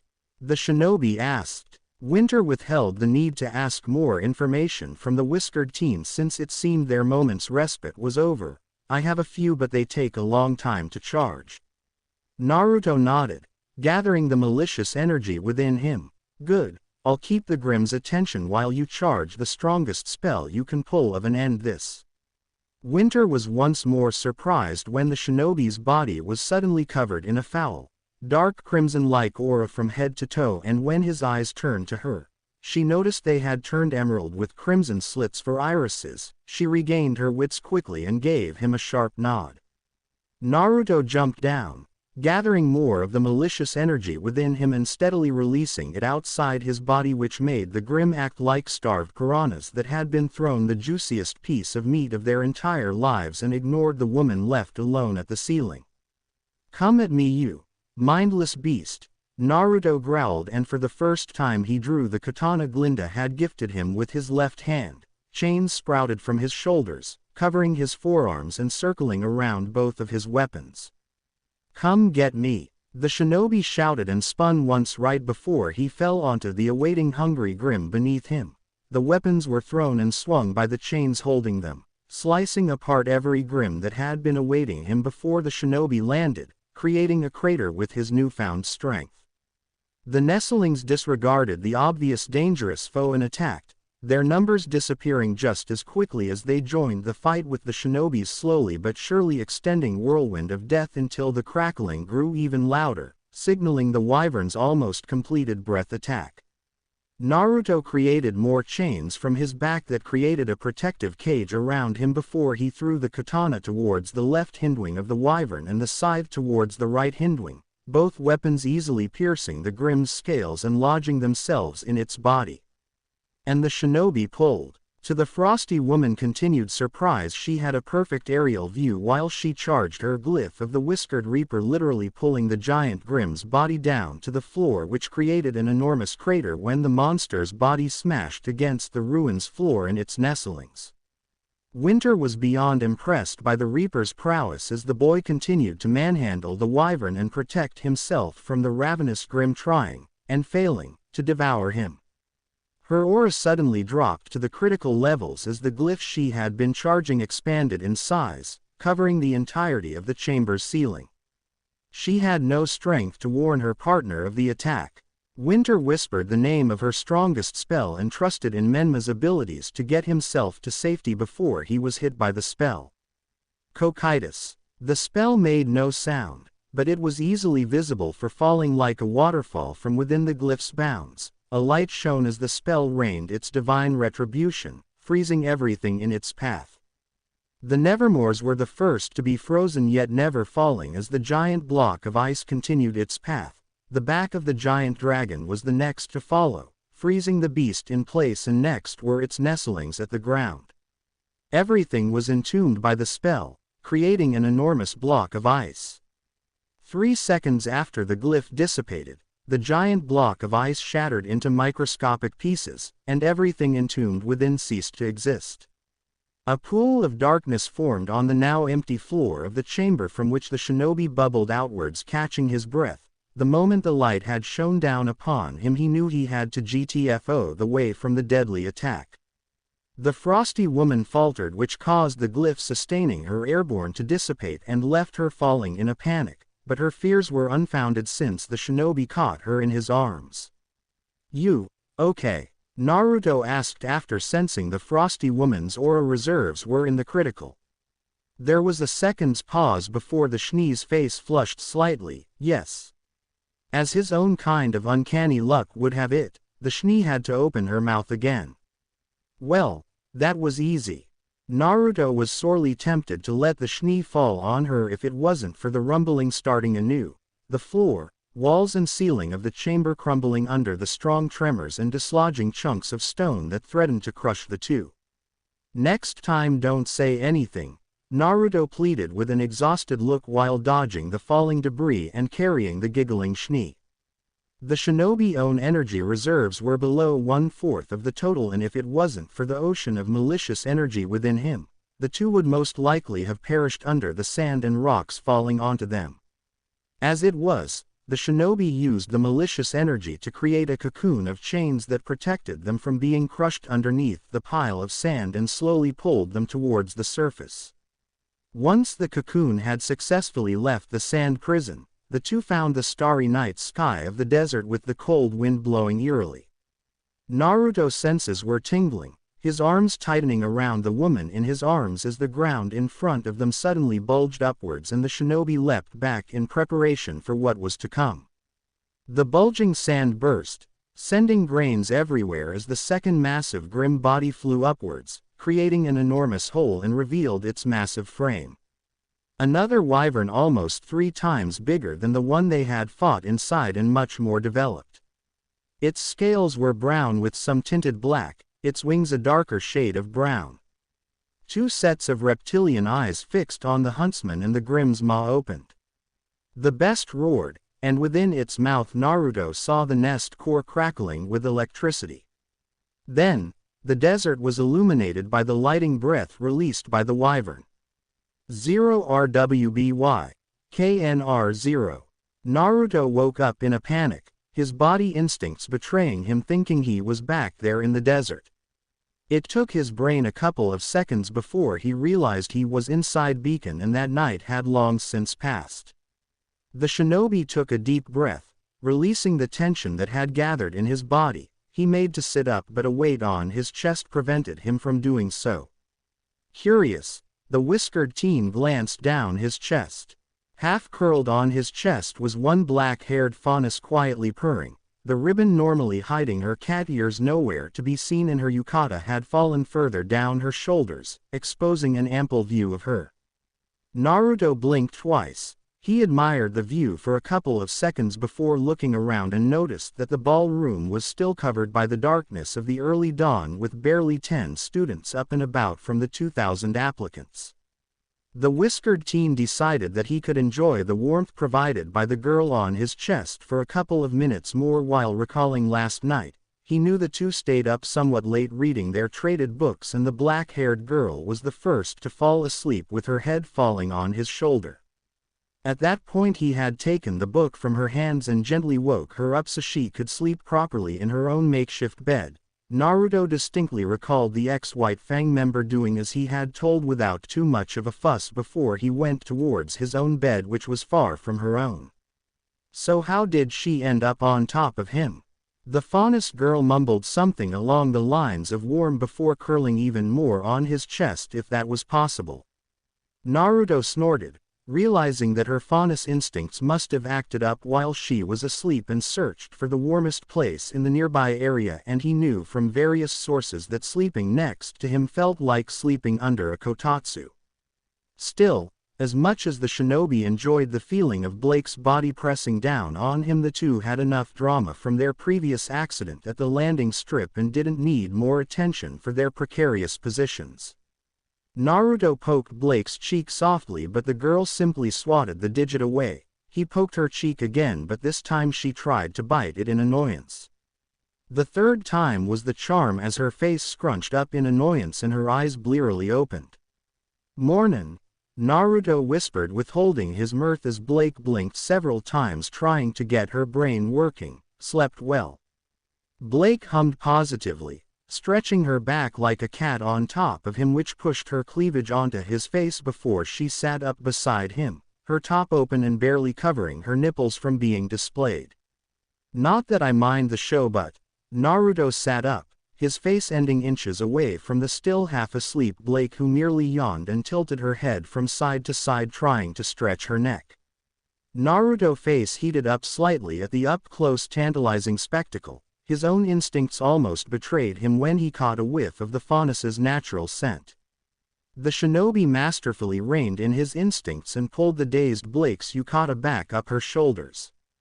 "What time is it?" Blake slurred. It was very unlike her to have trouble waking up quickly, but for the first time in many years her sleep was peaceful and cozy, almost like the times she would cuddle with her mother when she was young. Naruto glanced at his scroll. 6:36.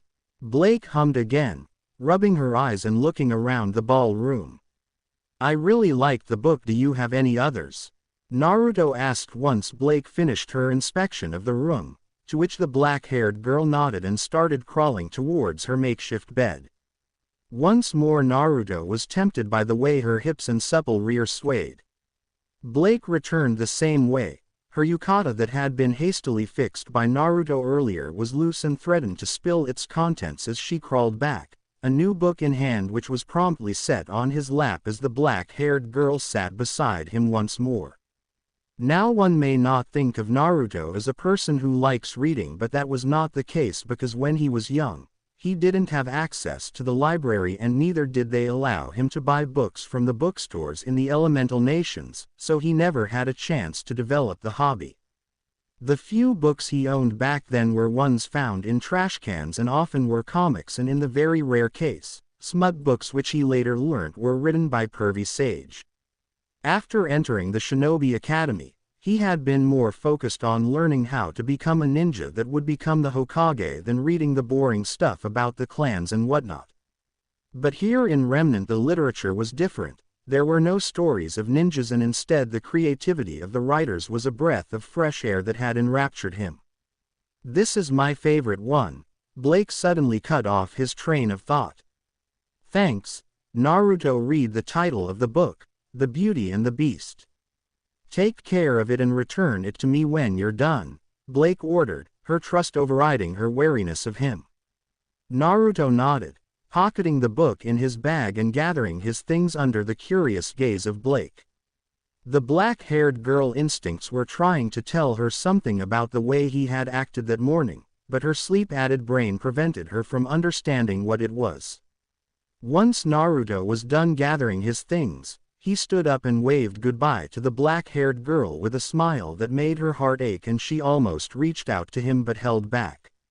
Blake continued watching the blonde until he left the room while holding herself back from asking questions. "Why do you have the same kind of fake smile I do?" Blake silently thought to herself. 0RWBY. KNR0. A couple of hours later the would-be students were guided towards the Beacon Academy changing rooms so they could prepare their equipment for the initiation test. It was in one such changing room that we find the shinobi in deep thought as he finished putting on his black jacket. He was dressed in his regular outfit consisting of the black-orange mesh undershirt, a black long-sleeved jacket opened at the front and tight gray pants with the hems wrapped with tape. No shoes as per the usual. Naruto silently walked past the other male students changing and went towards the weapons hanger. There he found most of his new friends picking up their weapons from their lockers.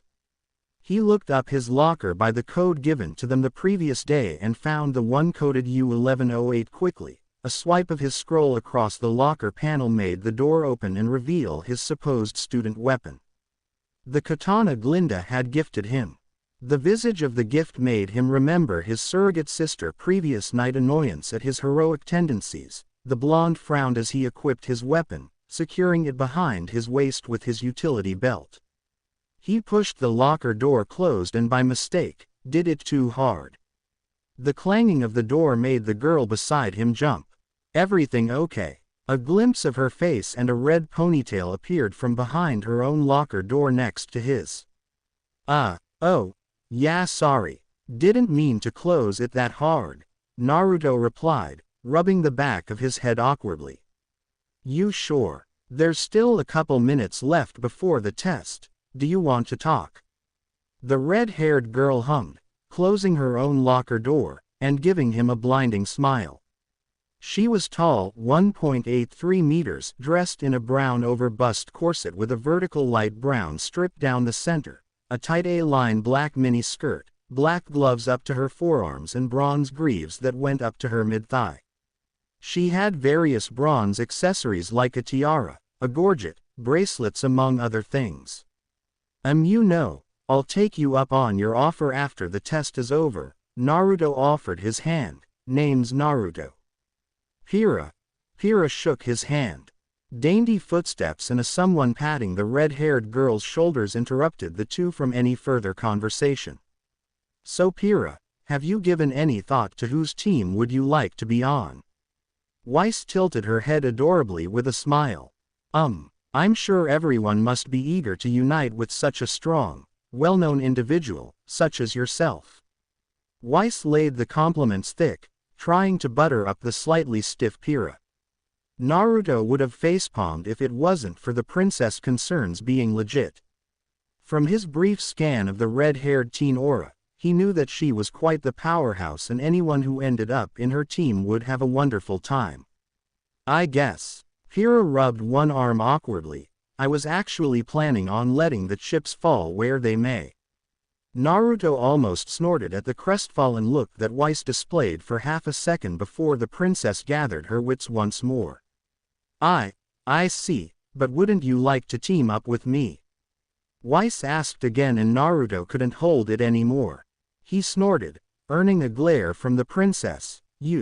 What are you doing here? Naruto ignored the sense of déjà vu those words produced. Taking the exam just like you, princess. Weiss heffed. Hey Naruto. I'm so glad I found you, man. John suddenly stumbled upon the three.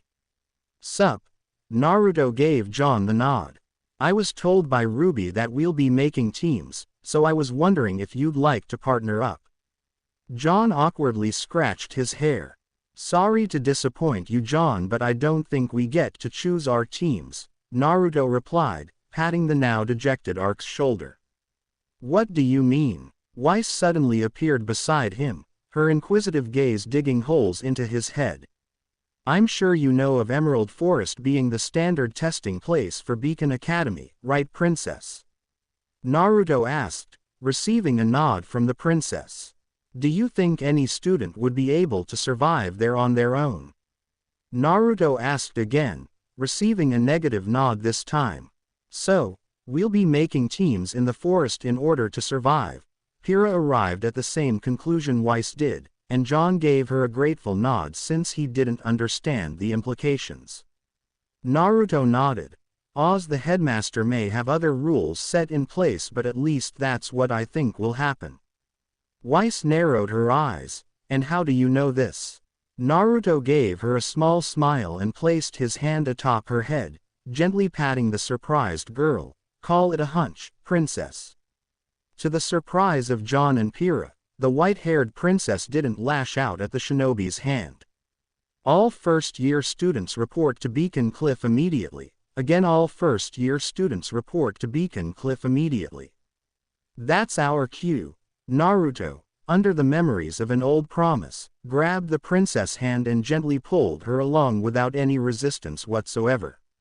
Unknown to everyone who watched them leave, Weiss had been feeling a sense of familiarity from the shinobi ever since their first meeting, but she had not paid any attention to him since she had been angry at the time. This time was different because he was the sole source of her attention, the way he looked at her with his eyes softening as if he knew who she really was, how gentle he was holding her hand almost as if afraid that she would shatter at the good-natured attention. It made her feel like Weiss Schnee and not Weiss Schnee. Why? Weiss mumbled, looking at the whiskered teen's face as they continued walking. Naruto decided to ignore the mumbling princess since he wasn't quite ready to answer any of her questions. Luckily for him, she didn't push it and kept to herself until they arrived at the beacon cliff where the numerous students waited for further instructions. Welcome students. You have been gathered here in order to undergo the initiation test which will determine whether or not you're staying in my academy, Ozpin announced via megaphone. Glinda continued with her own. I'm sure many of you have heard rumors about the team assignments, so allow us put an end to your confusion. Ozpin continued. You all will be given assigned your teammate today, during this very test. There was a wave of murmurs that quickly quieted down under Glinda's glare. The test will be the following. Ozpin teased the students by still not revealing how their teammates would be assigned and instead continued with the test explanation. There is an abandoned temple at the northern side of Emerald Forest. We will launch you to the forest where you are to form a team of 2 and go into this temple and retrieve 1 relic from there. After that you're to spend the night in the southern and eastern side of the forest to bond with your teammate, and only after the clock hits midday tomorrow can you return to this very same cliff that will have the staff members ready to receive you. Glinda continued while Ozpin regained his breath. There are rules you are to follow during this test. 1. Do not interfere with other teams. This is a first-come, first-served type of test. 2. There are only 400 relics and it's 1 relic per team. There was a massive wave of panic. If there were only 400 relics, that meant 800 students out of the 2,000 would be accepted into Beacon. As to how your teammate will be determined, well, the first person you make eye contact with once you land in the forest will become your partner for the next 4 years. Ozpin took the chance to push the would-be students further. What? Glinda spoke amidst the surprised shouts. You will also be monitored 24/7, and if we see you breaking any of the rules or trying to cheat, you will be forcefully disqualified. But make no mistake, just because we are watching you it does not mean we will intervene if you find yourself in a dire situation. Also, you will meet opposition along the way, which will be how we qualify your abilities and determine how many classes you can or will need to take for your first semester. Glinda finished, turning off her megaphone and preparing for their makeshift launching strategy. With all that said, I wish you the best, Ozpin nodded to the panicking students. Naruto wondered if wearing a blindfold until he found the best possible partner counted as cheating, but discarded the thought. He could see various students trying to come up with quick strategies to fall nearby to maximize their chances while others were blindly panicking. One such case was little Ruby, who pretty much was begging Yang to be her teammate to no avail. One teacher called for the students to stand in groups at the platforms near the cliff where Glinda awaited. It was quite an impressive sight to see 2,000 people stand shoulder to shoulder on the metal plates. Naruto knew what was to follow, and in order to lessen the burden on Glinda, he discreetly created a chain from the sole of his foot that traveled underground and connected to Glinda's own foot. Glinda felt the connection being made and glanced at Naruto amidst the crowd in silent gratification as he boosted her aura with his own. Ready. Glinda's semblance triggered, and with Naruto's boost easily allowed her to overcharge the platform's mechanisms and blast the 2,000 students towards the air. Beacon Academy initiation test had officially started.